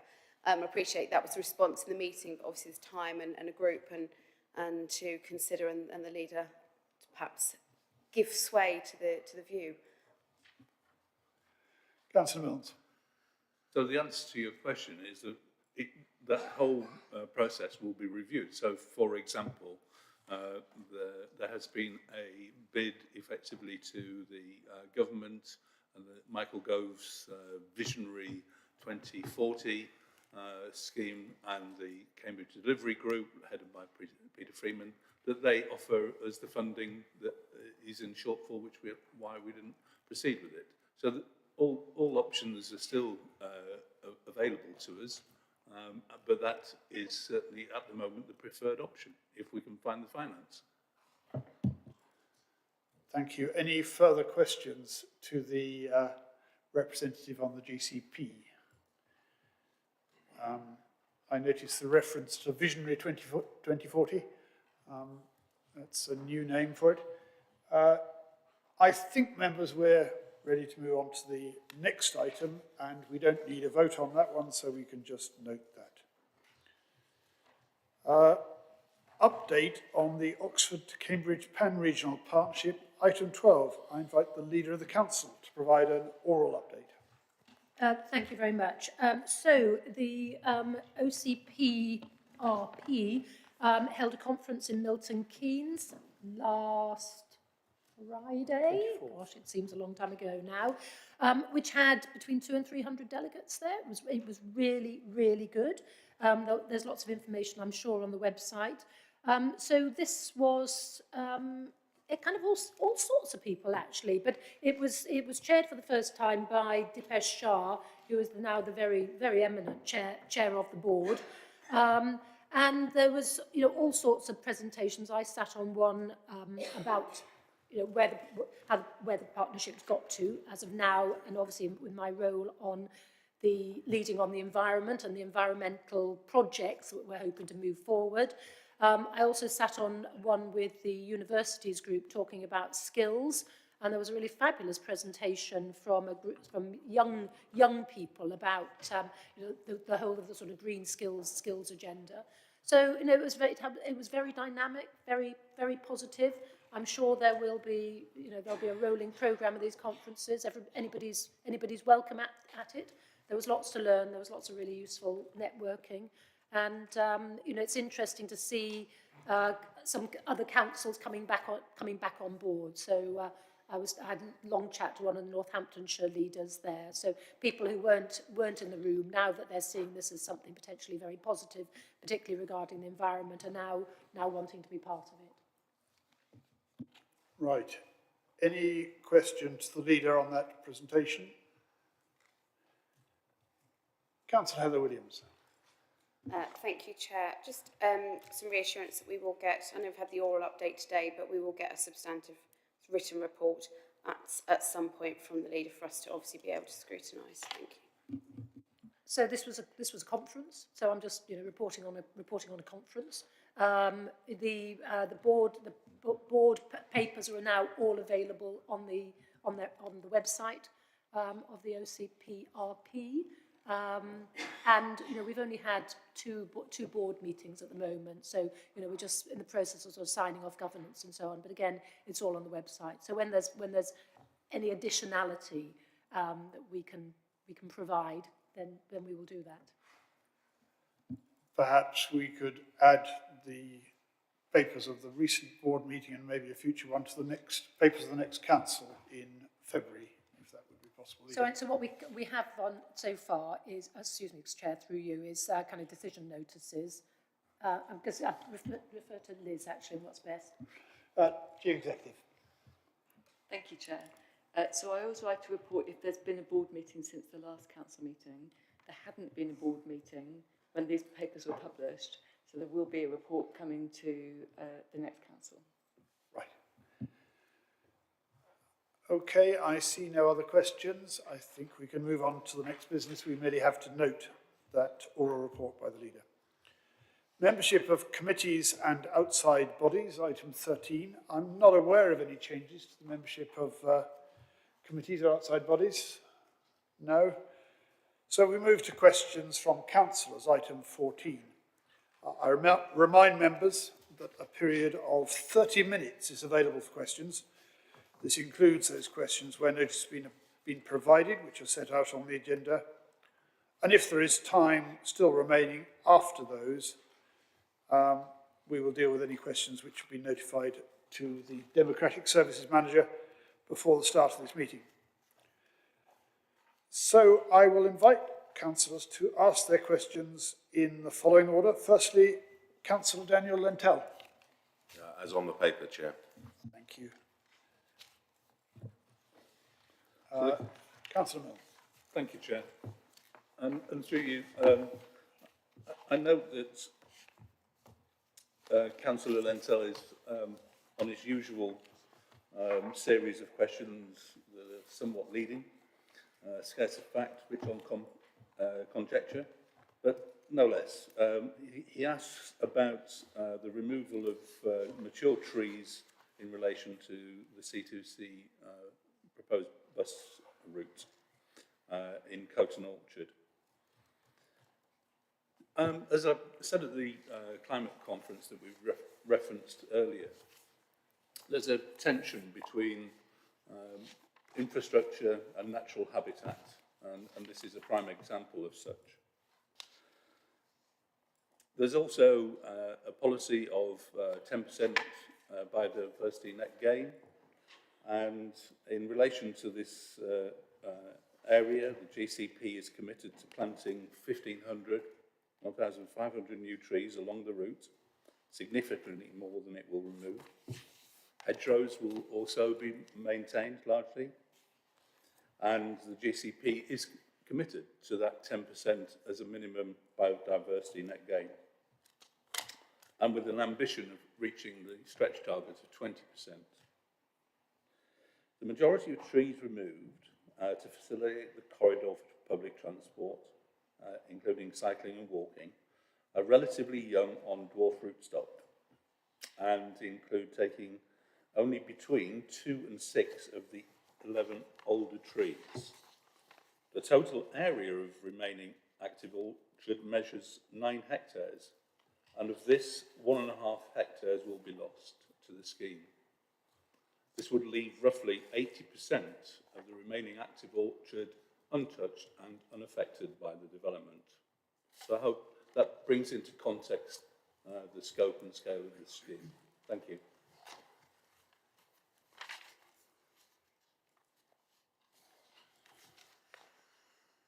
Okay.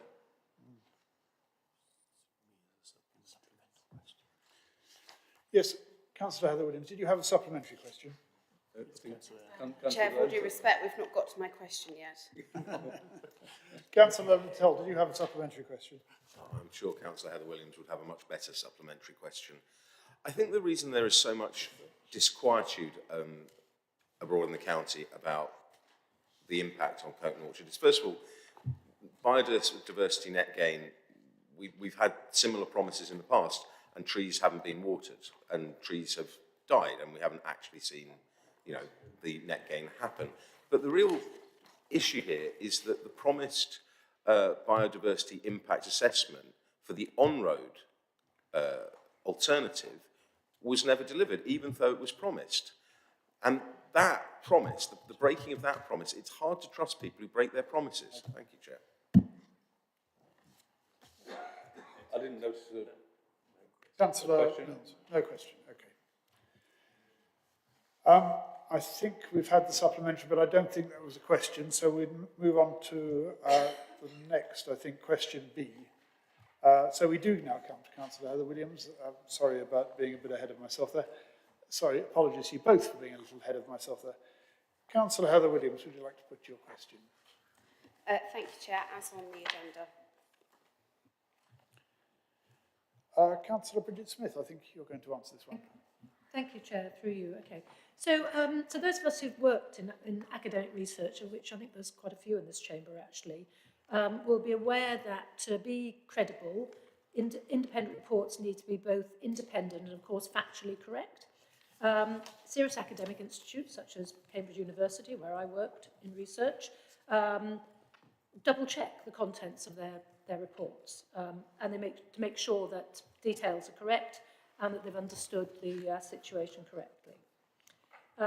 Sadly, not all organisations, and some elements of the press in particular, aren't so diligent, and this leads to basic errors, an example of which is when it was wrongly reported that our own contact centre hours had been reduced, when in fact they had increased as part of our 4-day week trial.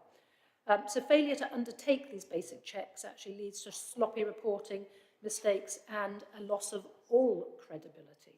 So it's and actually potential harm to the institutions and potentially distress to individuals as well. So, you know, this is about right and proper procedure in order to produce robust, factually correct reports. Councillor Heather-Williams, did you have a supplementary? Yes, Chair. Having listened, so it seems like the leader is happy with that process, is what I'm going to gauge from the response. Obviously, there was an incident from this council, and one of the reasons that was given for needing to do that was because the person putting the report together was not a native English speaker. Now, I've read the report, and there's probably no more grammatical errors than I would make as a native English speaker. So is the leader happy for that to be used as a reason for requesting changes? Because I'm not. Leader? So this was about, you know, clarity of information. Whatever the reason there was in the person drafting it for there being a clearer way of articulating stuff is neither here nor there. But it's about clarity. Now, look, I've talked to one of the members of this organisation whose some of their contribution was removed, and what they've told me is that it was removed because it was possible to identify a person through what had been said, and that member is absolutely satisfied that that was a legitimate and proper reason for removing a piece of text. So, you know, this is about making things clear and factually correct, and I'm 100% comfortable with that. Next, we move on to a question from Councillor Graham Cohn. Thank you, Chair. It's just as on the order paper. Leader, do you wish to answer that, or do you want a member of your cabinet to answer? Thanks, Chair. Yes, if you don't mind, I will answer on behalf of Cabinet, being responsible for economic development and infrastructure, try and answer Councillor Cohn's question. So the first thing to say, two important things to say on this to begin with, which is obviously this process started before the administration took control. I think it was actually my county council predecessor, Peter Topping, that first initiated the project and the relocation of the plan.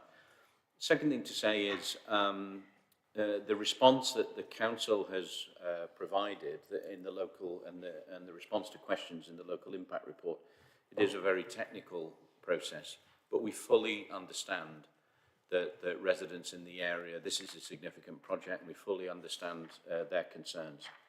So the purpose of the report and the response to questions is to advise the examining authority responsible for assessing the development of the impact of the proposals.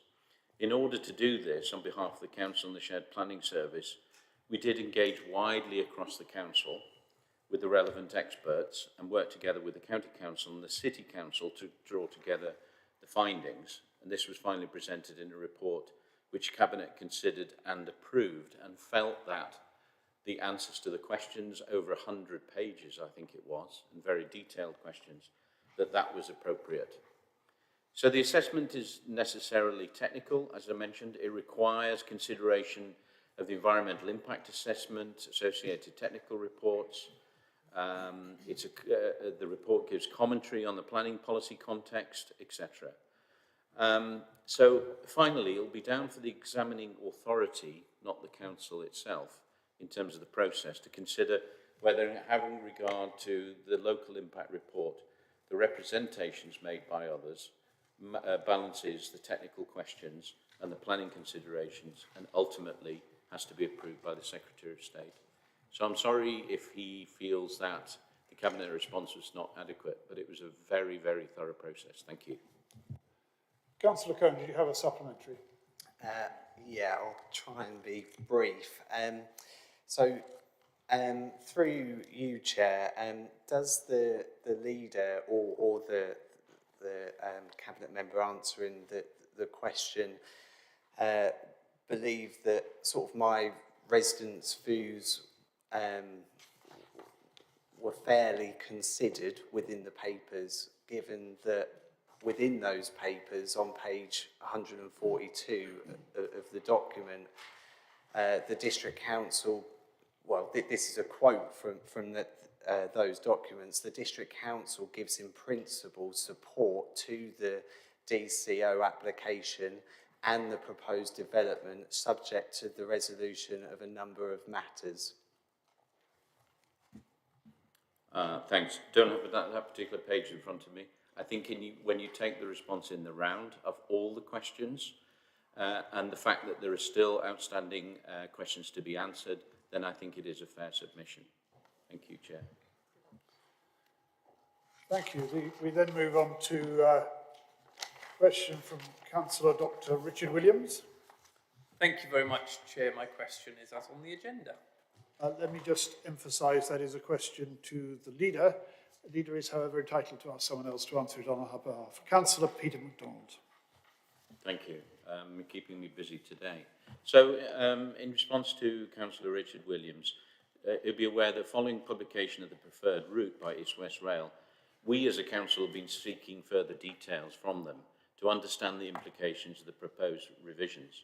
It's really important to understand that as yet we have not had that detail, despite asking them many times. And so on that basis, the council isn't able to assess the impact of those changes at the moment. And we have expressed to the Minister in earlier correspondence very real concerns from the communities. We're extremely aware of that. So as Councillor Williams will be aware, the East West Rail project seeking to connect Cambridge to the skilled workforce base, the biomedical campus, Cambridge South Station and the city centre. The new station at Cambourne on our doorstep and its enhanced connectivity does have the potential to support future ambitions for the residents of Cambourne. And our joint local plan has already highlighted potential for further growth. We now have to consider the possible impact of Cambridge 2040 and Mr. Gove's project. And so we're looking forward to hearing more about that. And so in summary, and to try and answer his question directly, we remain supportive overall of East West Rail, but are still waiting the further details from the government and the project before we can comment in detail. Thanks. Supplementary to that, Councillor Yes, Williams. thank you very much, Chair, and thank you to Councillor MacDonald for that answer. I'm sure Councillor MacDonald and everyone here would really probably join with me in calling for a publication of the business case as soon as possible, a proper business case, which we need to see. But specifically, could I ask Councillor MacDonald and the administration generally, would they particularly offer support to the residents of Newton in my ward, and indeed Harston, actually, that's outside my ward, because the East-West Rail proposal is to put a huge concrete grade-separated junction right on the outskirts of Harston, in absolutely the worst place it could possibly be. It severs the main road from Newton to Harston, it severs the main road to the school and would force people to go on a diversion via the A10. So would the administration at least offer support to residents of Newton, and as I'm sure Harston as well, in seeking that particular aspect of this proposal, if it must go ahead, to be substantially changed and made more acceptable and cause less disruption to residents? Could I pick up on thank you, in deference to Leader and Cabinet Member, but Newton being on my county council patch is a situation that's very familiar to me, and one that I've taken up directly with Beth West, who's the MD of the East West Rail Company. And this connectivity and potential loss of connectivity is one of the several issues that we are concentrating on, so that the impacts of such a development would have been minimised as far as possible. Now, we have no answers before us about how they will try and mitigate that loss of connectivity. So it's a topic that's still very much prevailing, and one we will keep close attention to. And as much as visual amenity with the height of the, I can't remember what the expression is, grade separation, thank you. Connectivity is a key issue for us. Councillor Peter MacDonald wanted to add something to that as well. If you don't mind, Chair, as both Councillor Milnes and myself, both double hatters, and I'm the County Councillor for Councillor Williams' patch in Whittlesford, and certainly that connectivity issue is very much top of the agenda for me. Thank you. Thank you. Well, we now move on to 3 questions from councillors who've had to leave us. Councillor Lena Nieto, Councillor Mark Howell and Councillor Tom Bygott. I think the procedure is that we give them the opportunity of either putting this on the agenda for the next meeting, which is not until February, or giving them a written answer. And I think the proposal is to give them a written answer in these cases. Councillor Heather Williams, is that your understanding? Yes, Chair, that's my understanding. We then, how much time have we got left of time for questions? We have no, right. As members will be aware, it is possible to ask questions without the 7 days notice, but only if they're presented to Democratic Services or monitoring officer before the meeting and no other questions have been presented. So before we move on to the next item of business, I'm proposing to take another short break. But this time, if we could be back by 4:15, that would be good.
you very much. We're now live. Thank you. Welcome back to this meeting of South Cambridgeshire District Council. We now come to item 15A. Item 15. And we have a motion standing in the name of Councillor Heather Williams. Councillor Williams, would you like to move your motion, please? Thank you, Chair. The purpose of my motion has also already been reflected in some of what's been said earlier in relation to transport plans for the wider area. We heard a version of what was said. I appreciate the leader said there were different things reported in the press, but the sentiment still seems to be the same, that there is a view that road charging options should be kept on the table. This is something that I'm very concerned about. If this council is a member of numerous outside bodies, such as the GCP and the Combined Authority. I believe residents have been very clear that they don't want to see road charging in Cambridge in particular, and I think that that would be replicated throughout the county. So in bringing my motion, I hope very much that people will take into consideration the debates we've already had on congestion charging in Cambridge, of which we have had many in this chamber, and really think about the impact that that would have on our residents. And what this motion seeks to do is to set a policy of this council, which is what all motions should be doing, that the council will not support road charging options in Cambridgeshire being included in plans. I appreciate there's a bit of a situation because this council's representative already sort of yesterday, I believe, supported options. But I'm of the hope that it's not too late to change course. So please do, I won't go on much longer because we've debated this a lot in this council chamber, but please do consider voting for this motion. I think it's what residents want to see.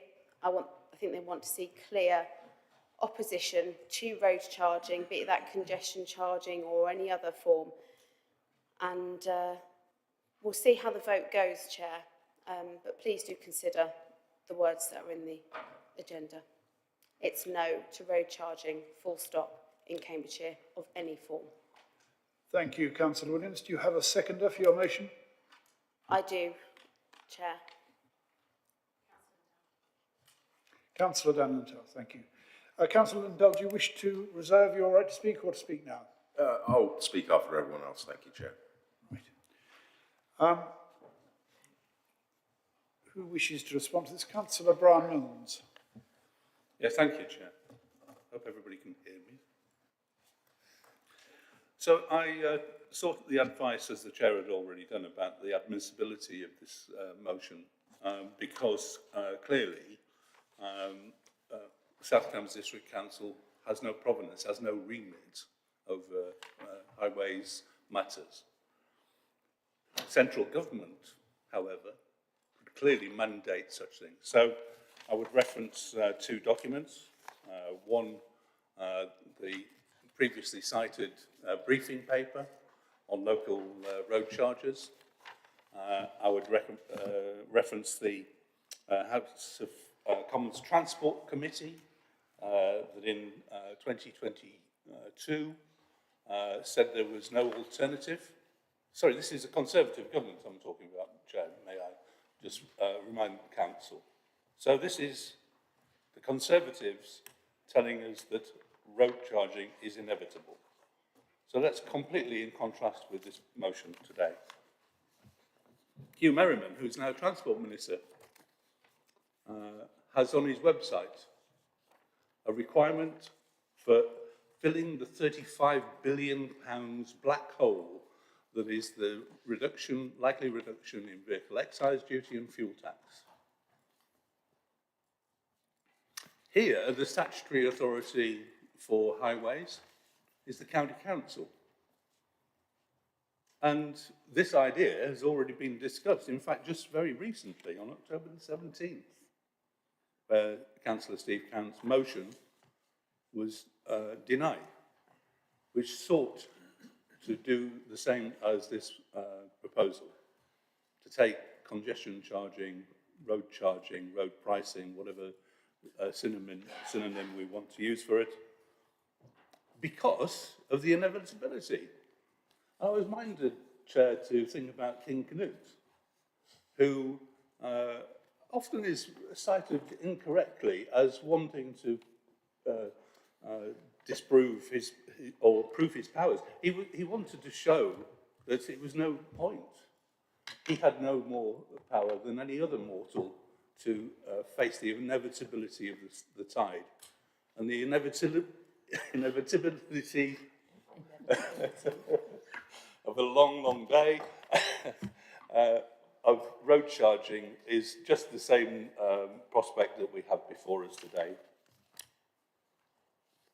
And it's not just Hugh Merriman, the Transport Minister. Your friends in Tufton Street, 55 Tufton Street, which is a place you often cite your figures from. Sorry, Councillor Milne, I'm aware that I had any friends in Tufton Street. I'm so sorry, Chair. I forget myself. Mills, if you would just wind up your comments as well. Yes. I mean, the point is, whether it's 25 billion as quoted from the Alliance of British Drivers in Tufton Street, or the 35 billion that Hugh Merriman quotes, the question remains, where is that deficit going to be filled? And the idea that we can proscribe, we can deny the possibility of road charging is pretty much a denial to nowhere. Councillor Mills. Next, I think we have Councillor Stephen Drew. Thank you, Chair. I don't think this motion's about road charging. I think it's an attempt by a desperate Conservative Party to find something they can say which the public won't reject them for. Therefore, most of the comments I wish to make relates to the politicking of this, because I don't believe for 1 second that it's about road charging. In 1834, Robert Peel became Conservative Prime Minister and issued the Tamworth Manifesto. He changed the Conservative Party and he said we would reform to survive. He rejected the old Tory ideas of the Duke of Wellington. What's really sad is that the modern Conservative Party, as represented by this motion, are back to the Duke of Wellington. They're back to the pre-Reform Act days. They just reject for the sake of it. The motion is ill thought out. Rejecting any form of road charging forever doesn't show concern for residents and the economic success of our county. It shows a closed mind that refuses to evaluate the effectiveness of the range of possible solutions that experts in the field may choose to promote. Surely our Conservative colleagues wish to be seen as expert-driven politics. Surely they wish to be open-minded. That is not what they are doing. This is exactly like their Prime Minister, Mr Sunak's immediate opposition to the introduction of 20-mile-an-hour speed limits in Wales. He immediately comes out and rejects it. Is that another thing that the South Cambridgeshire Conservative Group wish to know that they reject? Because I'd like to see them share that with residents of South Cambridgeshire. We know what the views of South Cambridgeshire residents are on 20-mile-an-hour limits. This is all part of the same policy. The knee-jerk and deliberately misleading opposition to 15-minute cities that Tories and their client journalists have been putting forward, where they simply tell lies about it. It's all part of the same thing. It's rejection. There's nothing moving forward. We've seen Conservatives in Cambridgeshire immediately reject the attempts of the combined authority to improve bus services because their immediate response is, oh no, we can't pay for it. We can't possibly pay for it. This idea on road charging is exactly the same. I was really disappointed recently at a briefing from county officers to hear that the introduction of civil parking enforcement may be weakened within South Cambridgeshire because the Department for Transport and the government are directing councils not to be too tough on motorists. They mustn't launch a war on motorists. What about pedestrians? What about disabled people and old people? What about people who want to go to the shops? Maybe if the Conservative Party spent a bit more time worrying about residents and a bit more time worrying about the people they're supposed to represent and less time worrying about having knee-jerk rejections of things and not being willing to be open-minded, we'd be better off.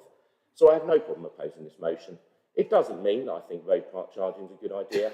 It simply means that it's not about road pricing. It's about a desperate Conservative Party who know how unpopular they are and are looking for one thing where the public won't reject them for everything they say. Next, I think we have Councillor Peter Sanford.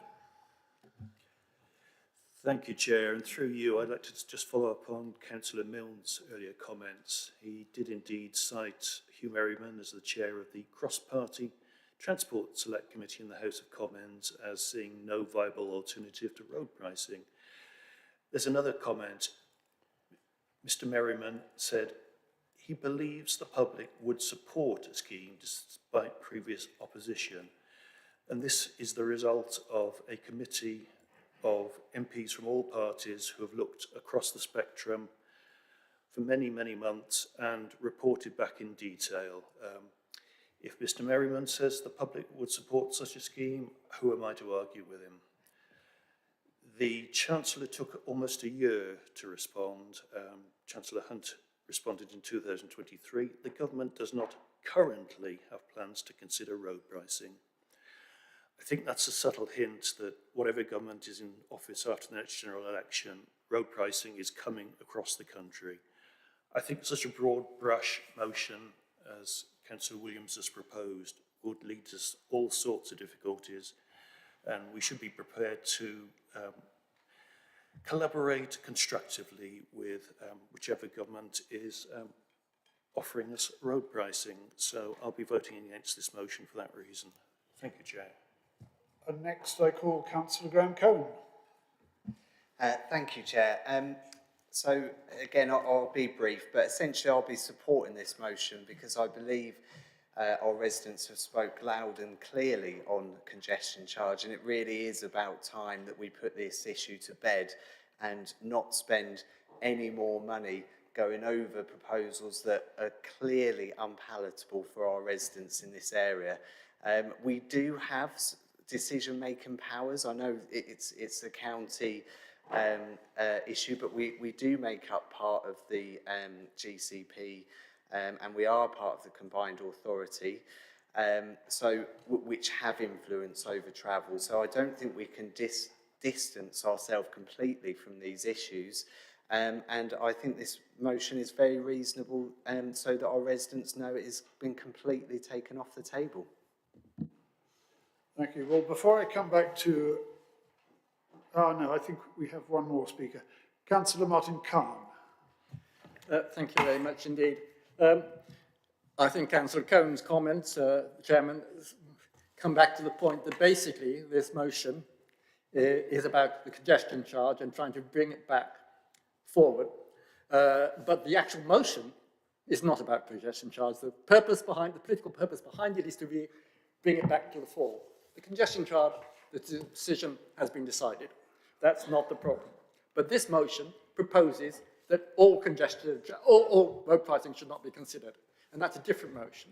And clearly, there may well be cases where different proposals are put forward, different solutions. In particular, related to the congestion charge which they're trying to bring back, we have since it originally was proposed, been told that we're going to have a much larger Cambridge 2040 proposal by the government, which will need a high standard, probably a higher standard proposal for a local sustainable transport system. And we need to, if the government is going to propose this, it's really incumbent upon the Conservative government to propose a solution to that. What that will be, I don't know, but the government somehow has to find the money to provide that, and we need that. And so I would throw this back to the party opposite, Chairman, to think about how they might fund that. All proposals, I think, need to be on the table. Therefore, I think this motion is unsatisfactorily answering the problems that we've got in front of us. Now, before I come back to the seconder of the motion and the mover of the motion to sum up, I have now two speakers. Councillor Dr. Richard Williams first, and then Councillor Anna Braddon. Before we come to that, though, do I have any other speakers who want to speak in this debate? No. So after those two speakers, we will move on to the seconder and to the mover to sum up. Councillor Dr. Richard Williams. Thank you very much, Chair. I'll be supporting this motion. And really, the last contribution sums up why I think it's important that we have this motion, that we do take a clear stand on this. And we started off the last contribution saying that congestion charging was off the table. but then the contribution ended by saying all proposals need to be on the table. Now, you can't have both of those positions. Congestion charging can't be off the table, but we have to have all proposals on the table. And this is exactly the problem, that apparently, because half or just over half of the Liberal Democrat group opposite apparently decided they were against the congestion charge. The congestion charge was blown apart. But then we get in the news today, again, the leader saying that, road charging is inevitable. And when I asked the leader earlier whether she supported road charging in Cambridgeshire, she didn't give me an answer. She said she'd never expressed a view on road charging. Now, I think people in South Cambridgeshire are entitled to know what the view of their elected politicians is on this question of whether or not we have road charging. We have a very clear view. The view opposite seems to be, well, no, but yes, but maybe no, but maybe yes. Who knows? Everything needs to be on the table. And, we had an interesting contribution from Councillor Drew earlier. But, there is such a thing as politicians actually saying what they believe and, saying we're against this. And then people can vote for you or they can vote against you. People don't really want politicians to sit there saying, oh, I'm going to be like an academic expert. I don't really have any views, but elect me and I'll have a think about the evidence and, I might say this, might say that, might say the other. People want to know where their politicians stand, and it's perfectly reasonable for people to want to know where their politicians stand on important local matters like this. So it's not a political game, it's politics. We're supposed to have views, and we're supposed to tell the people what our views are. So I think it's really important that we clarify this point. We rule out road charging once and for all. It doesn't keep coming back.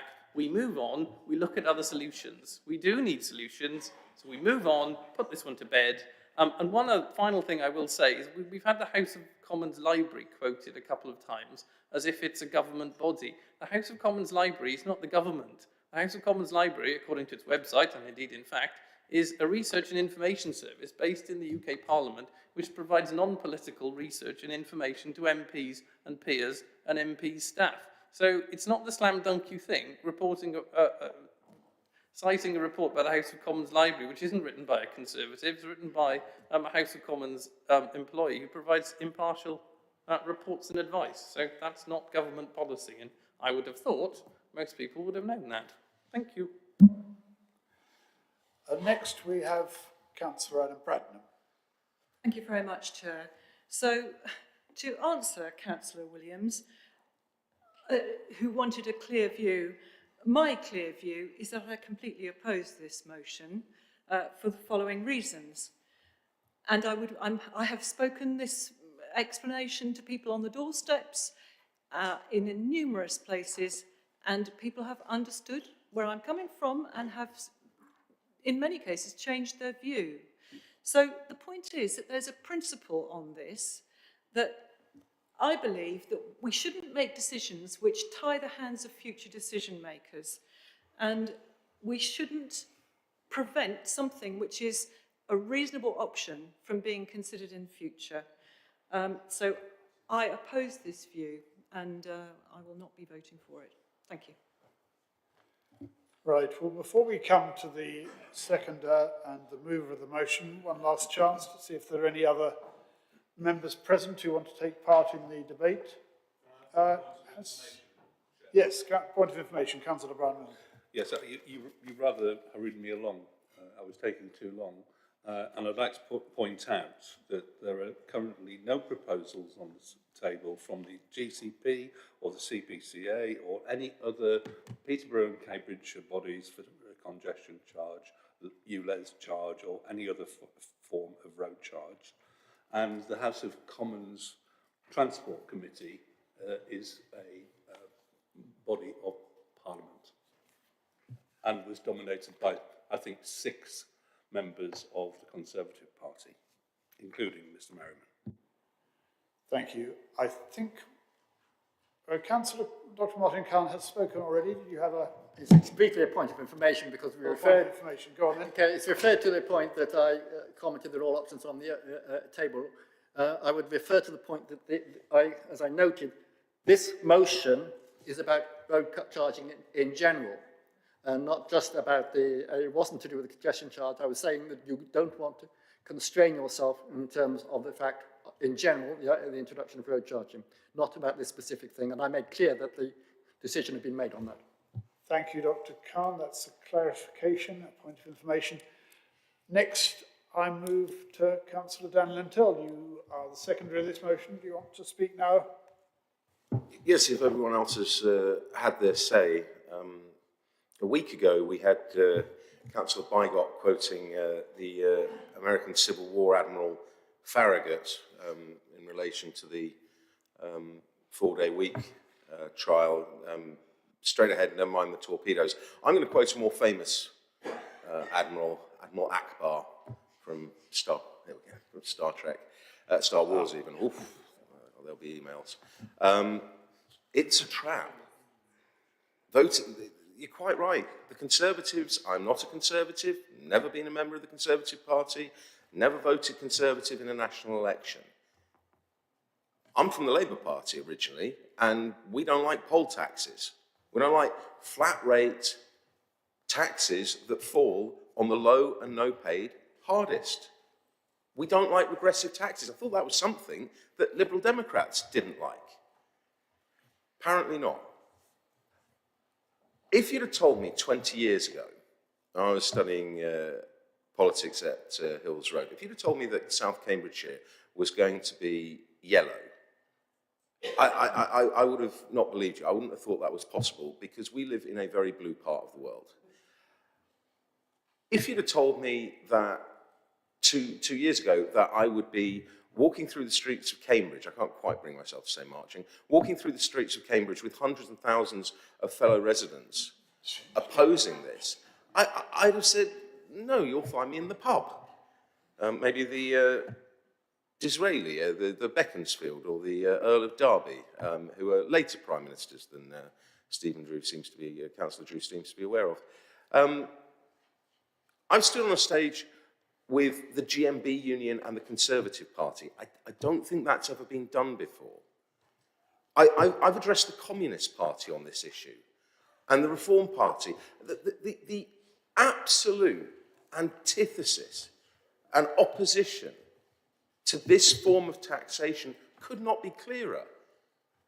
And if we're going back in time, let's go back to 1381 and the first poll tax that was imposed and led to massive civil unrest and disobedience and what they call the Peasants' Revolt.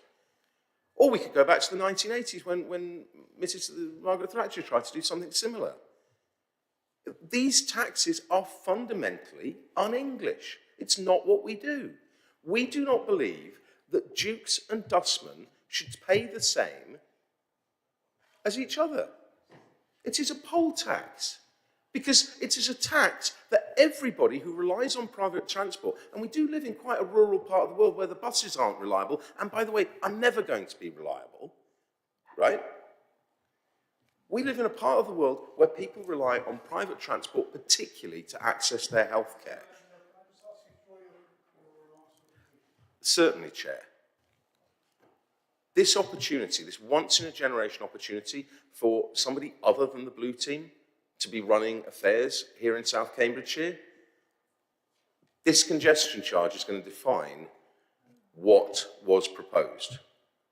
And it's such a shame, and it's such a wasted opportunity, and it is not, I promise you, it is not simply Conservative reactionariness. There we go.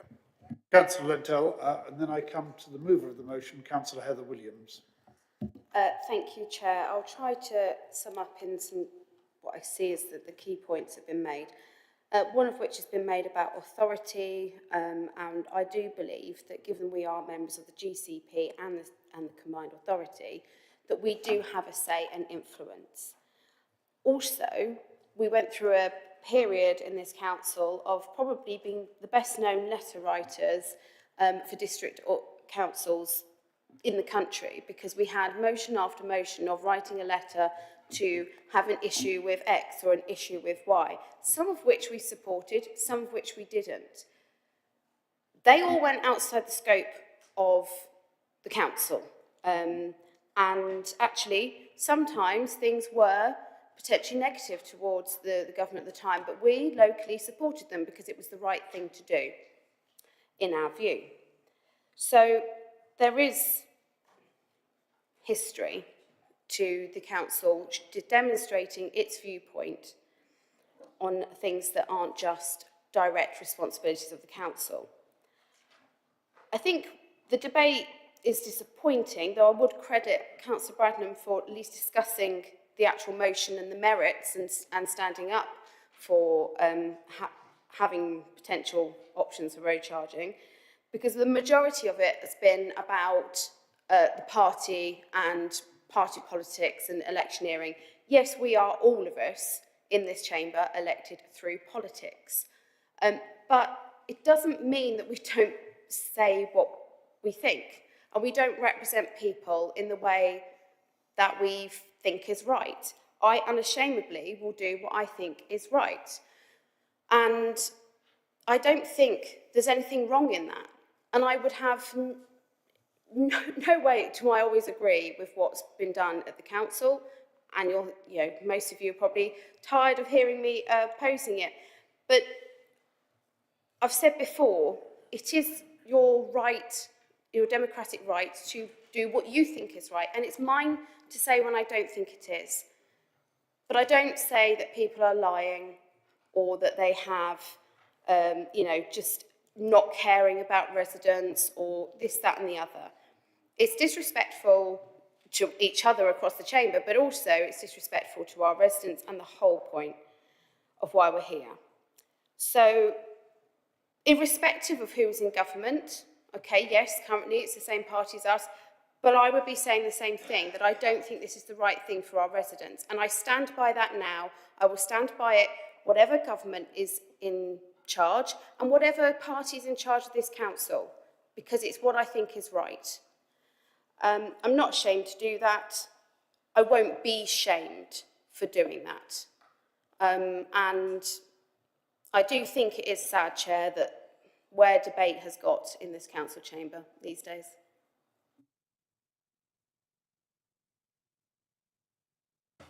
Thank you, Councillor Williams. We now move straight to the vote on this motion.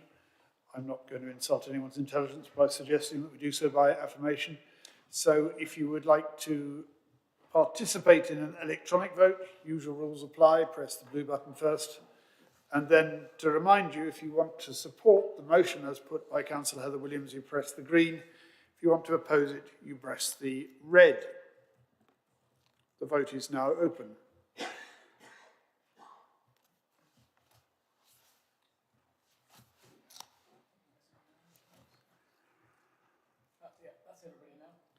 Right, that concludes the vote. That motion is defeated by 20 votes to 6. No abstentions on this occasion. So we now move on to our final item of business today, which is Chair's engagements. So I think members will be aware that events I have attended on behalf of this council include the Justice Service for the High Sheriff of Cambridge at Peterborough Cathedral. Referred to here on 10th of October, the BBSRC Crop Diversity event at Niab at Histon. This was attended by the Princess Royal, who not only opened it, but also stayed on to close it, having spent just over an hour and 20 minutes speaking to all the scientists present at the conference individually. On the 28th of October, I attended the Springstead Village opening launch in Cherry Hinton. That is actually just within the boundary of the city, and the Deputy Mayor actually opened it on that occasion. And of course, on the 10th of November, I attended very privileged to attend the Veterans' Day ceremony at Madingley American Cemetery.